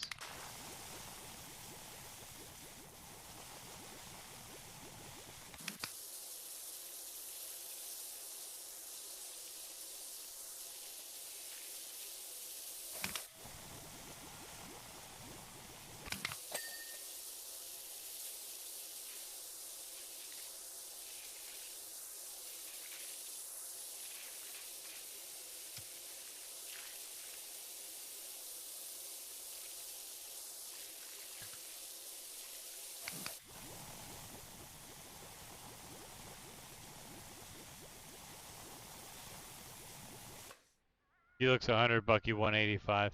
I got those both for under $20. I wonder what my NES collection would actually be worth. Just for shits and giggles. I do have an app that I use, but I feel like it's off base. as far as the pricing is concerned. But let me get a ballpark here.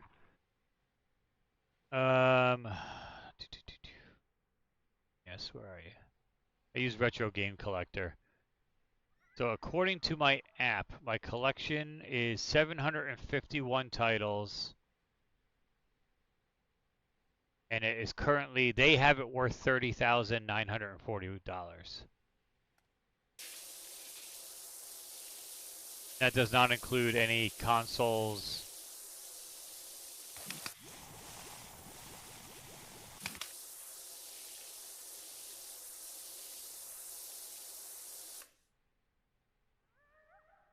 Now to compare, let me go to collection, I'll look up Felix.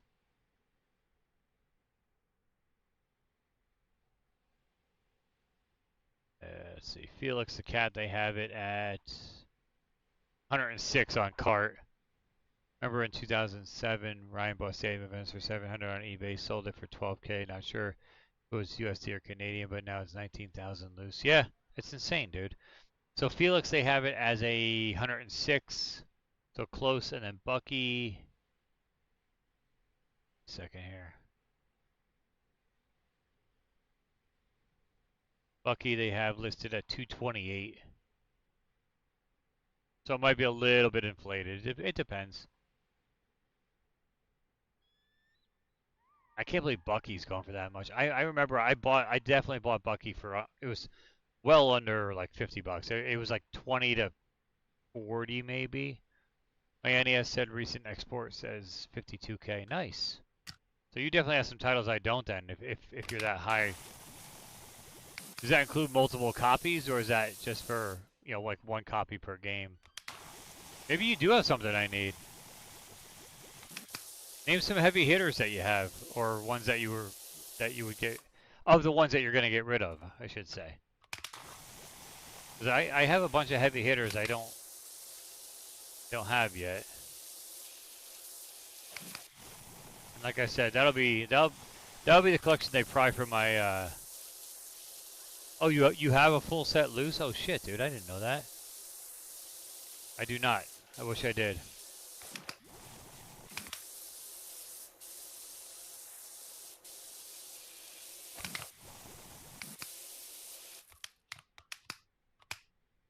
All right, let me save this up. I gotta move on to another game. It's already 1 o'clock in the morning. The feeling it's gonna be a Splatoon session and then out for tonight, as far as I can see. Yeah, that's pretty cool. I did not realize you had a full set. Not gonna lie, that's kind of exciting to me.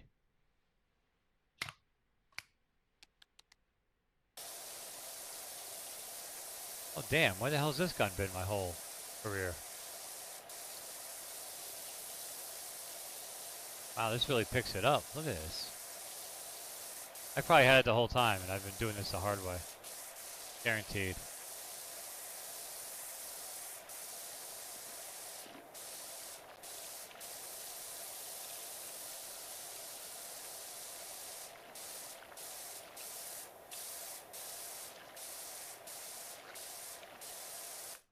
I only have 2 or 3 more obscure games, either Dupes, Tengen Tetris, I have that. White Lion, I believe I do have, and Gemfire, I believe I have too. Let me double check my list here. Gemfire, yes I do. Tengen Tetris I know I have, because I remember actually when I bought that. White Lion, I can picture that game. I'm pretty certain I have that too, though.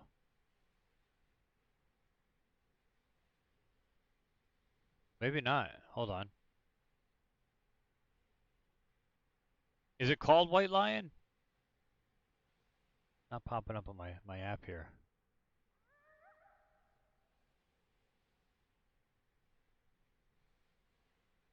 Yeah, it's Ghost Lion, isn't it? With the guy with the flowing hair on it?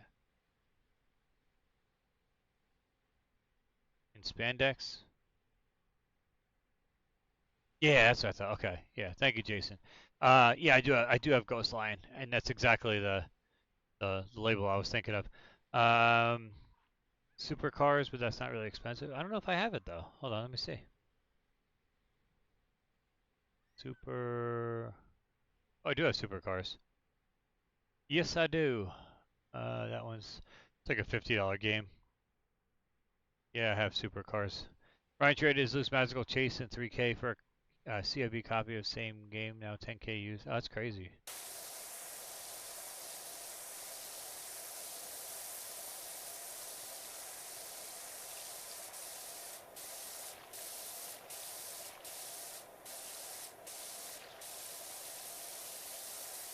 I do want to get rid of that sealed copy of Tulip.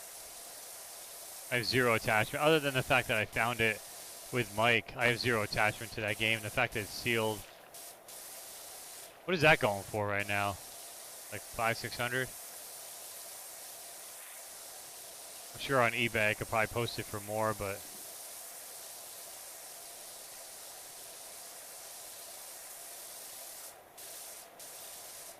Tulip on PS2.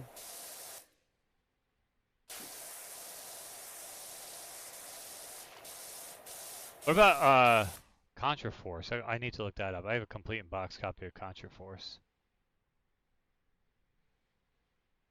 That is going for $611. I got it for $100. 340 on Tulip, really? It seems low.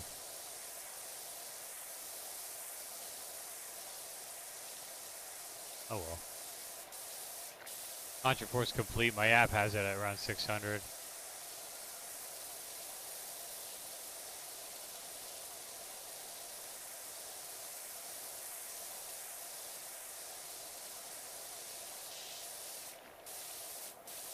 What if I get my Tulip graded? That'd be funny. This guy has a graded Tulip. He's the weirdest gamer in the world. Who buys that game, doesn't open it, and then has it graded? Put my picture up. This guy.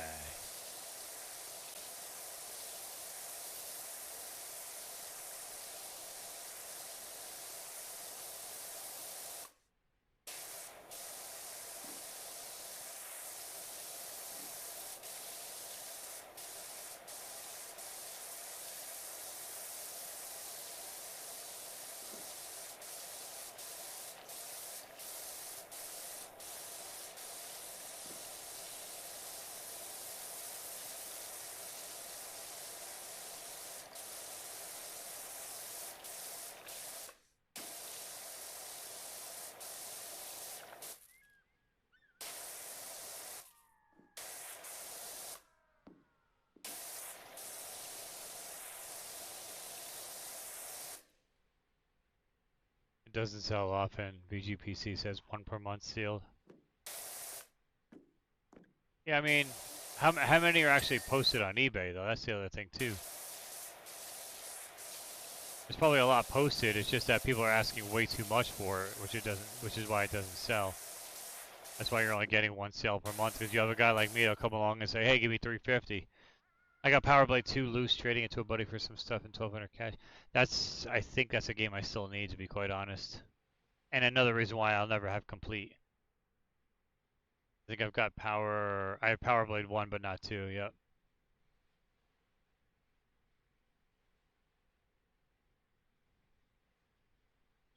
Power Blade 2 looks like it's 1300 for a cart. I had that in my hand, and I, at the same place where the JVC XI was, same store. They had a copy of Power Blade 2, physical, cart only. And I think they wanted like 200 or 180 for it, and I didn't bite the bullet. I mean, a long time ago. But again, I still remember. Why? Because I regret not buying it. Because now I'm sitting here going, I'll never own it now because it's way too expensive.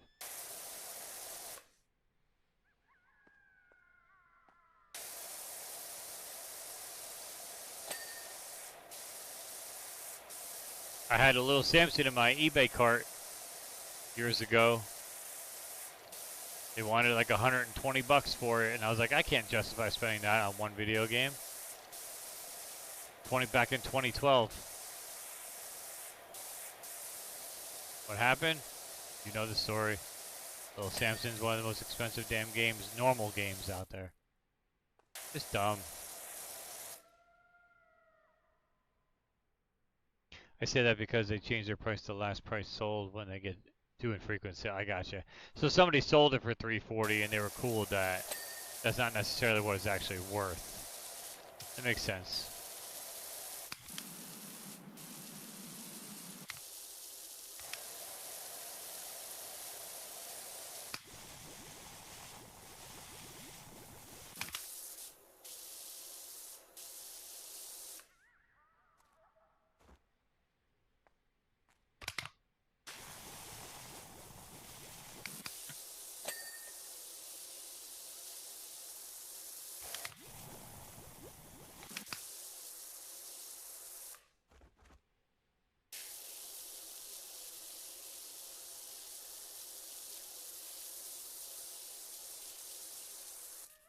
Alright, let me save this up. I said that before. Let me save this up and get to some Splatoon action.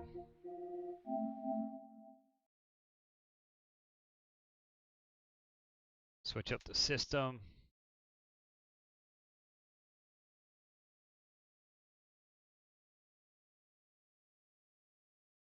Definitely not getting botted tonight, I'll tell you that. That's kind of depressing.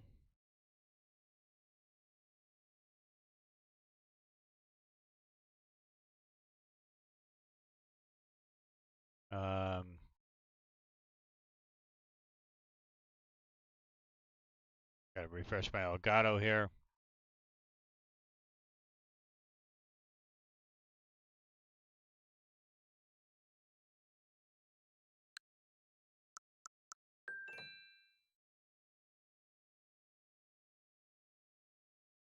Alright, hang on 1 second here, guys.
Alright, cool.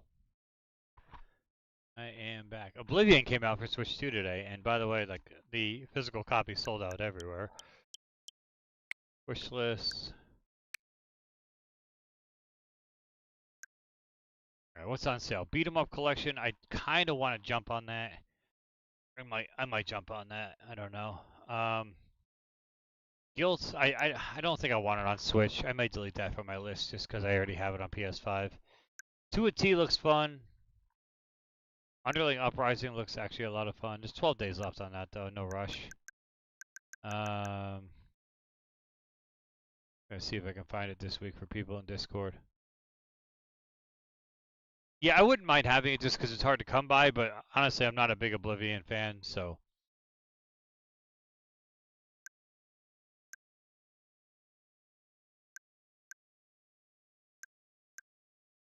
Really good deals here. 5 days left on this, the Psycho Shooting Stars Alpha and Bravo. Both very, very good compilations, and I have them physically. However, again, I would like to get rid of the physical stuff, so I keep them on my list, and from 40 down to 14 bucks a piece is actually a steal. Cotton Reboot, Blackbird. I don't know, that beat 'em up collection looked pretty good when Mike was playing it. Oh, perfect timing, dude. I literally just loaded up my Switch. So how worth it is this beat 'em up collection, Mike?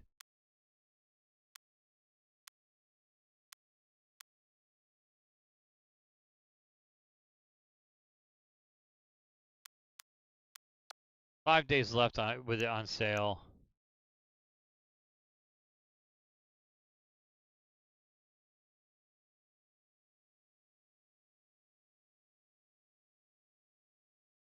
Like, do I jump on that like right now?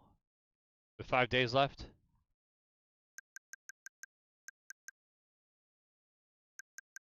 I'm tempted to jump on these guys too. The Psycho Shooting Stars.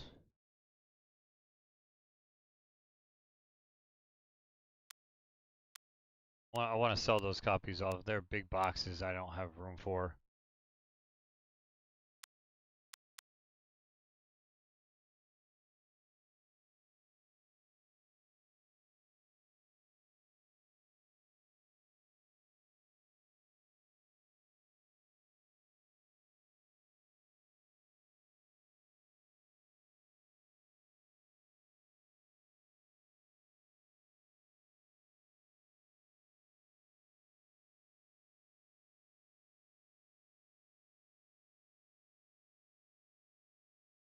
Alright, I'll close it for right now.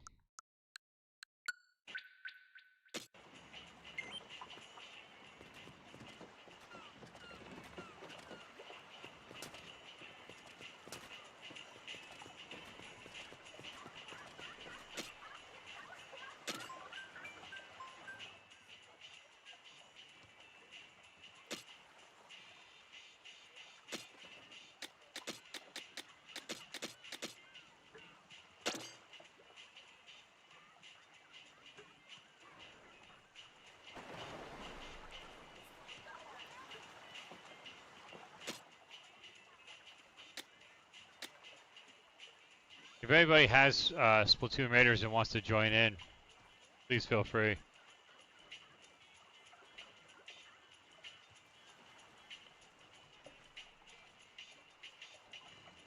Steph's to Death, 8-Bit Eric, Pete Tor, Ollie, J Love, Ms. Madness.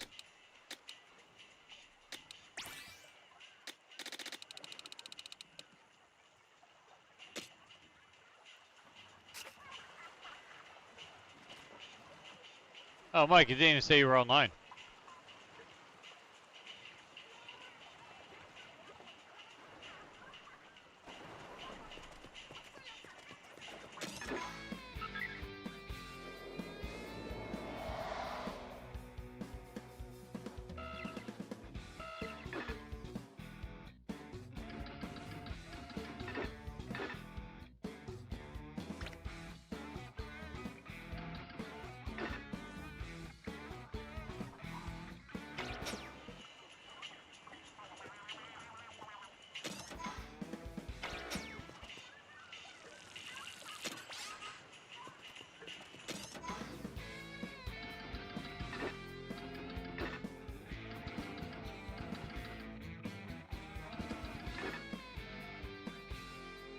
Why is it still saying we need 2 other treasure maps?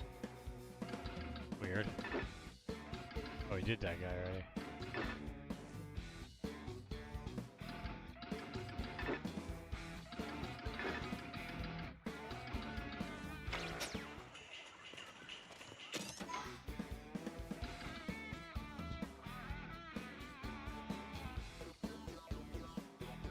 Alright,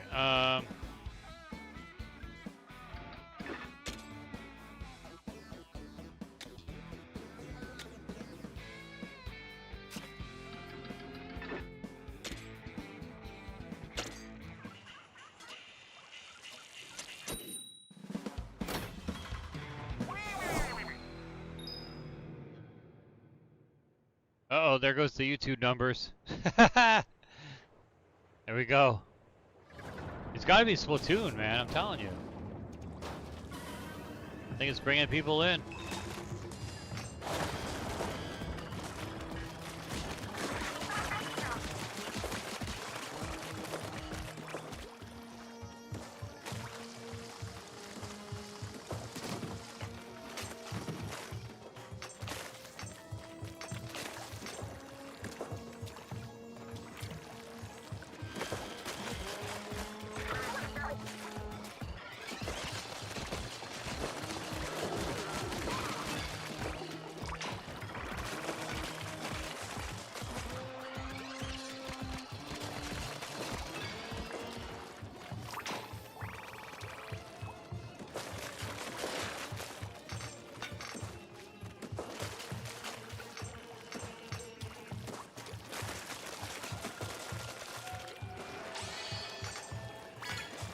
Oh no.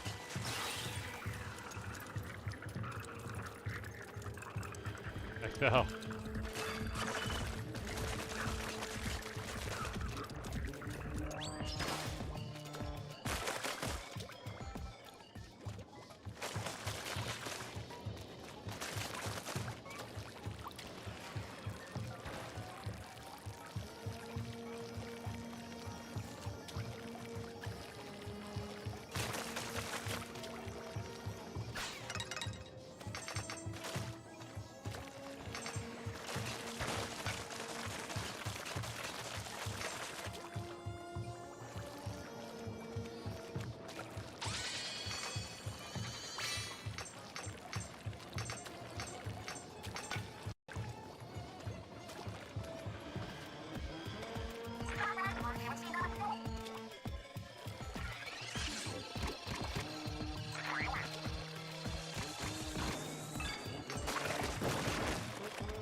What's up, Dreamer?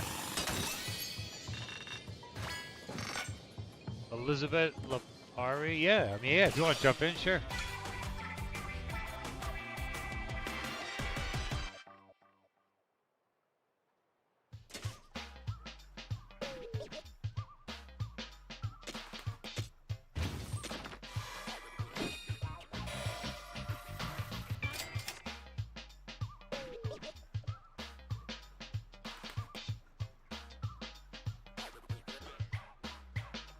What keyboard?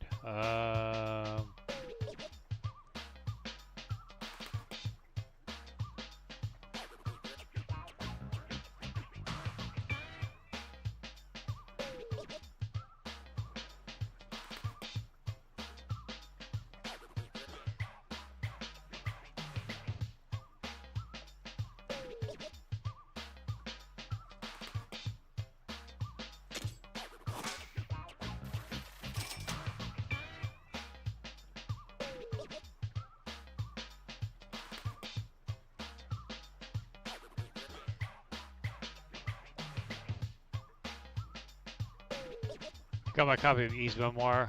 Nice. Awesome. Good job.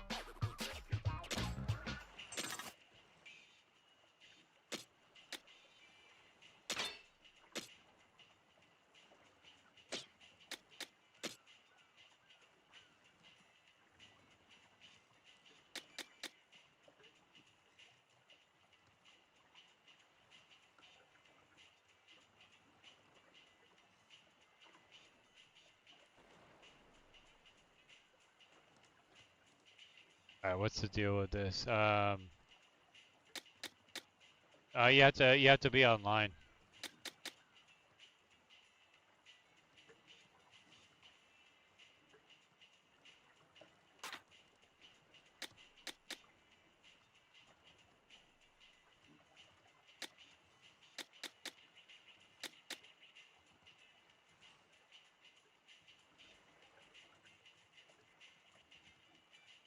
We ran out all NES games complete, but that's so crazy.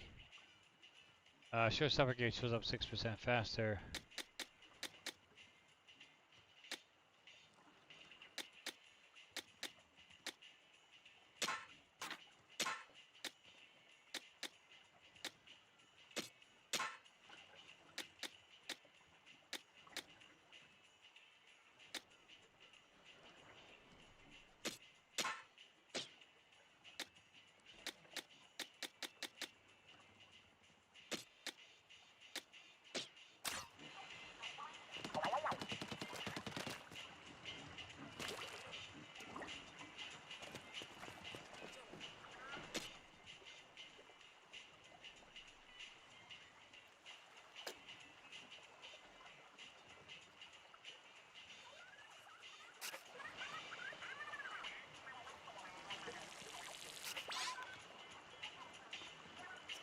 You go to this little radio thing here.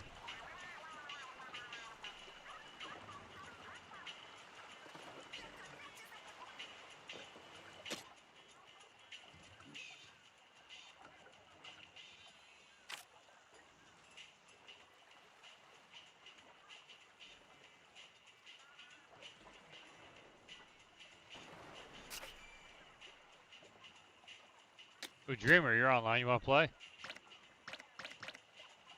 Jump in, Dreamer.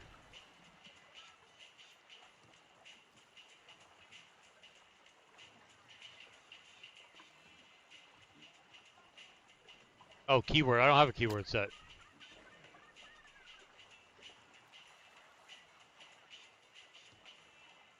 Passcode is 1980.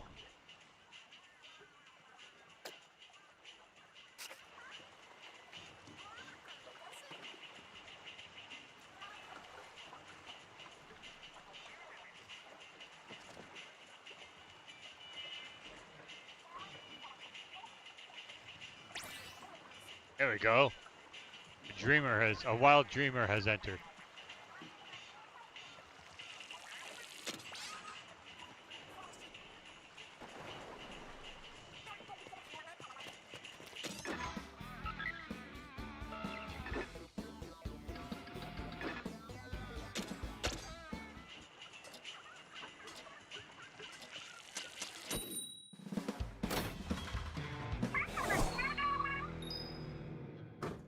Not really sure what you're asking. These guys are able to get into my game because we're on each other's friends list. I don't know how to do it with randoms.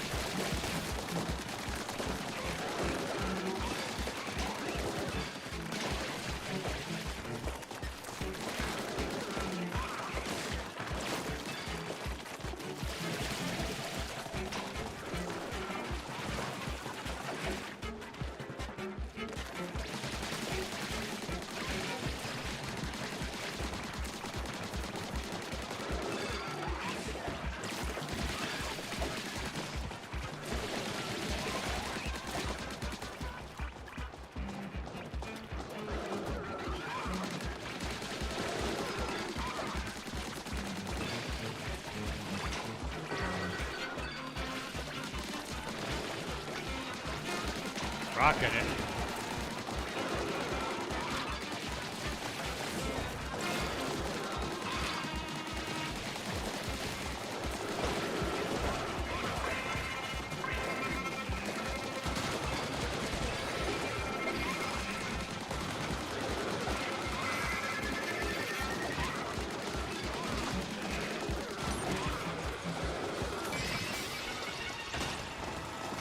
Nice.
Sorry, I got hung up for a second. Trailing behind here.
There we go.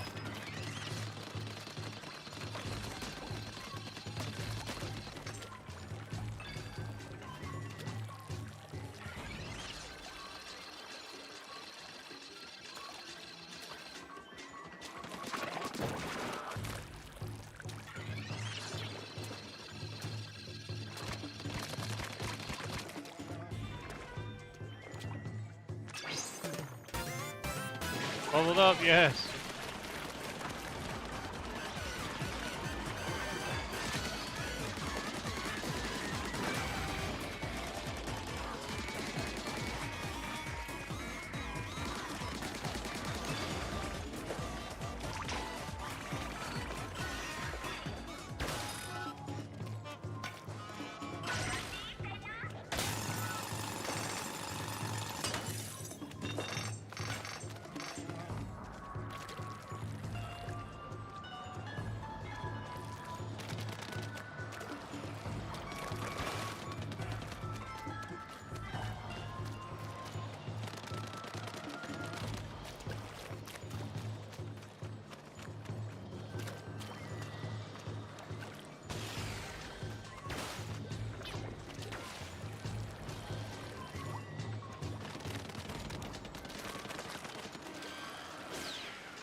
Sweet.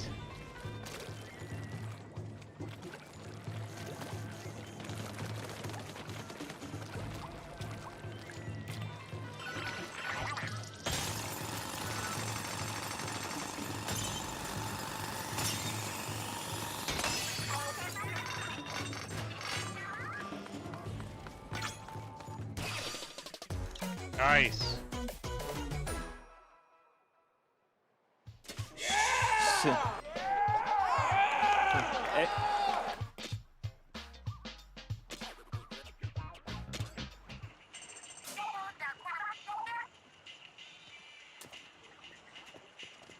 Alright, hang on. Let me see if I can level anything up here.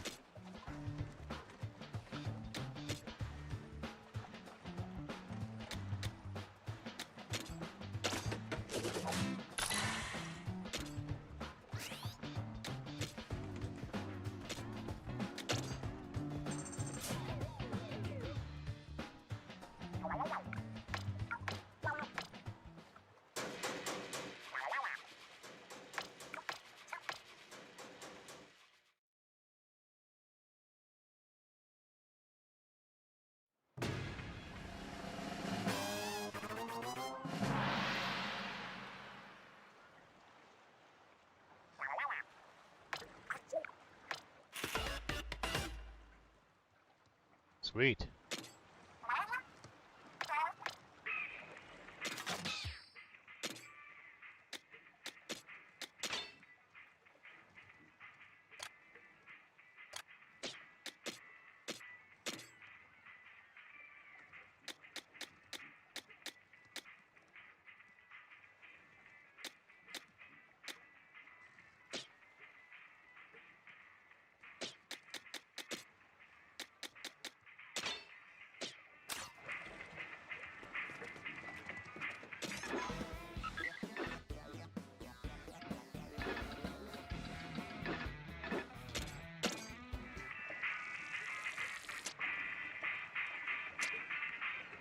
Level 14.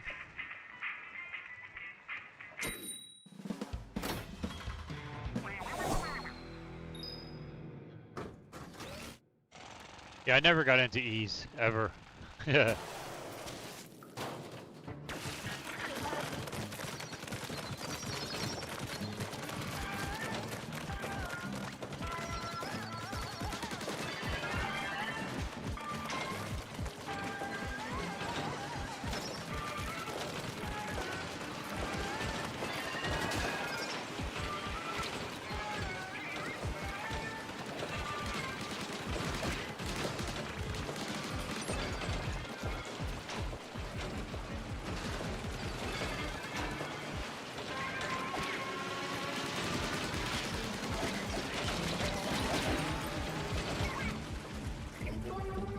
Oh no, I died.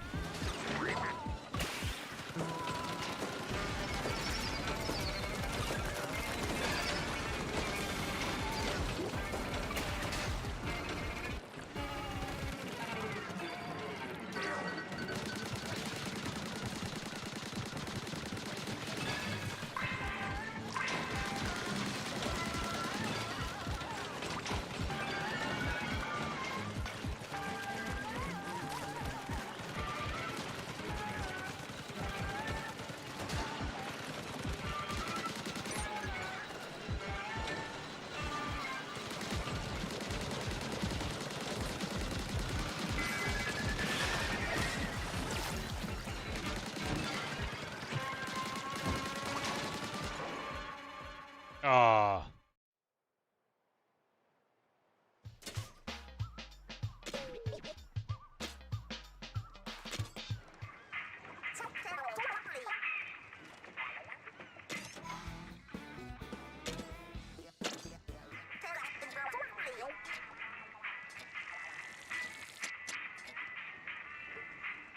How did we fail that?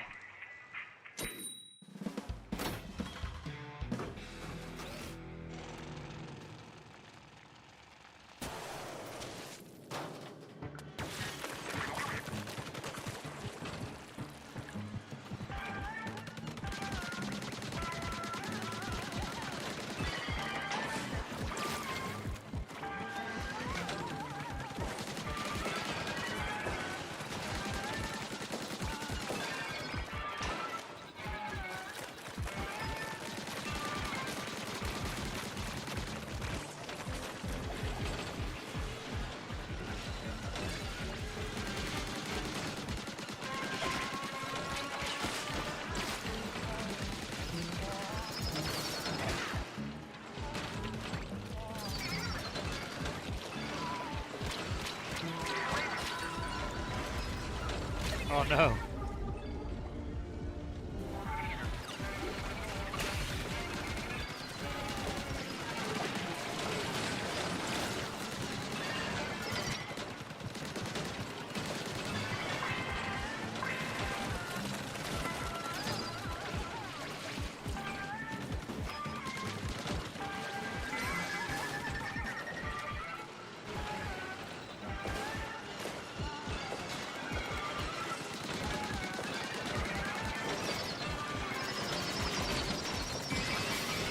Yes.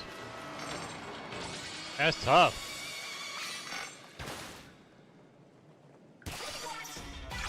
That was tough.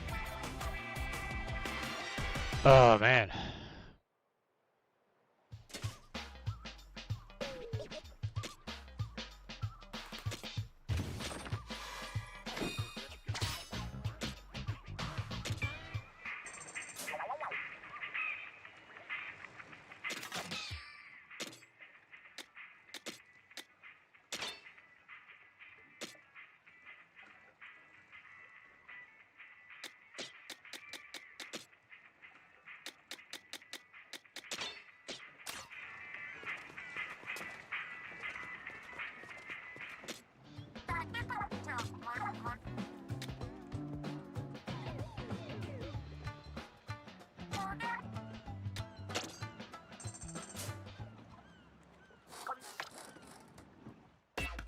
Thanks, man.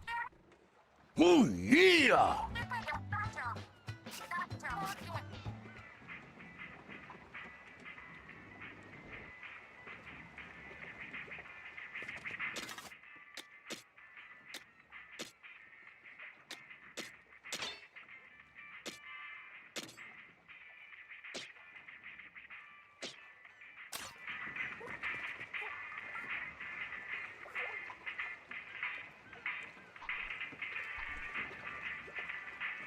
I've seen a new Spider-Man. No, not yet.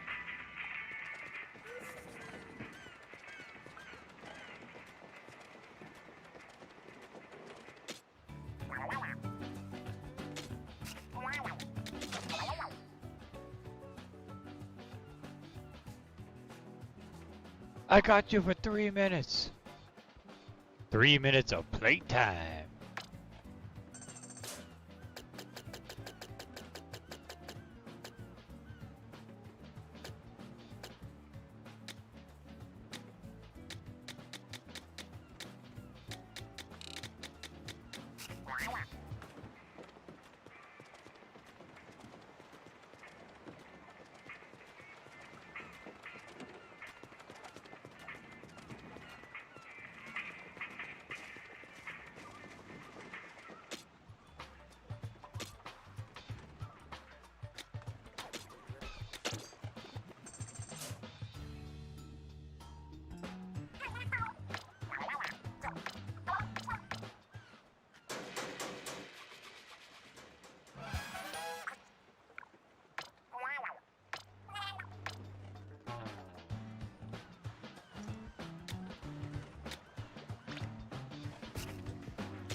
god, man, screwed.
Damn it.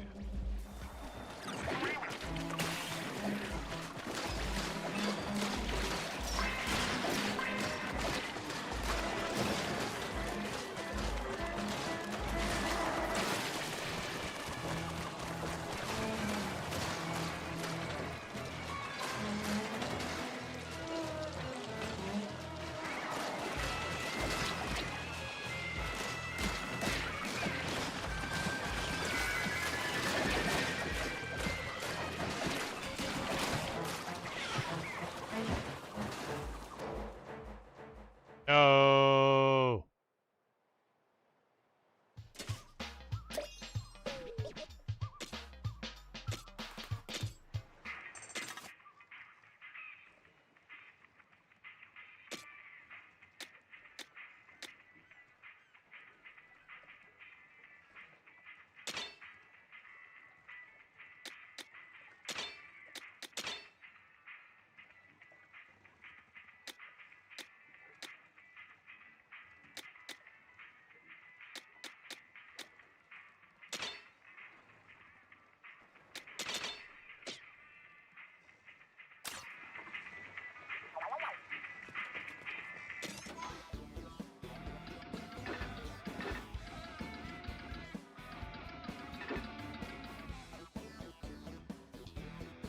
Aw, man, you're out. Alright, man. Thanks for playing.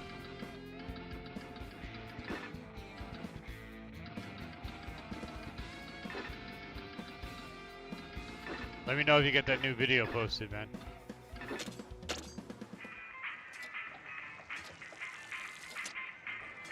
I'll try this one more time, and then I'm probably gonna take off myself.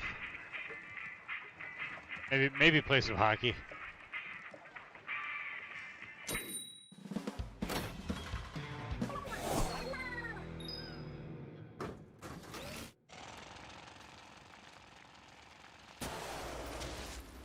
Although probably not, because it is getting late.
Dang it.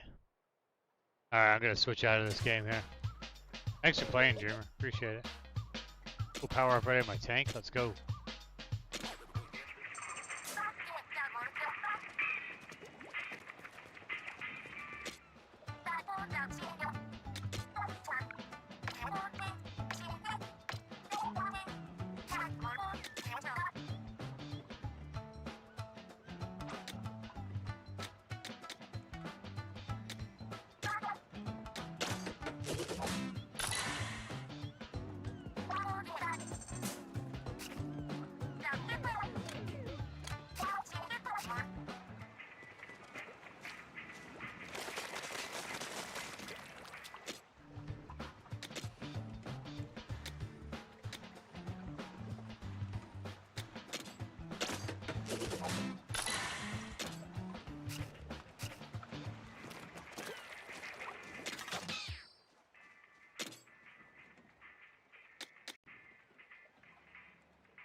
That was weird.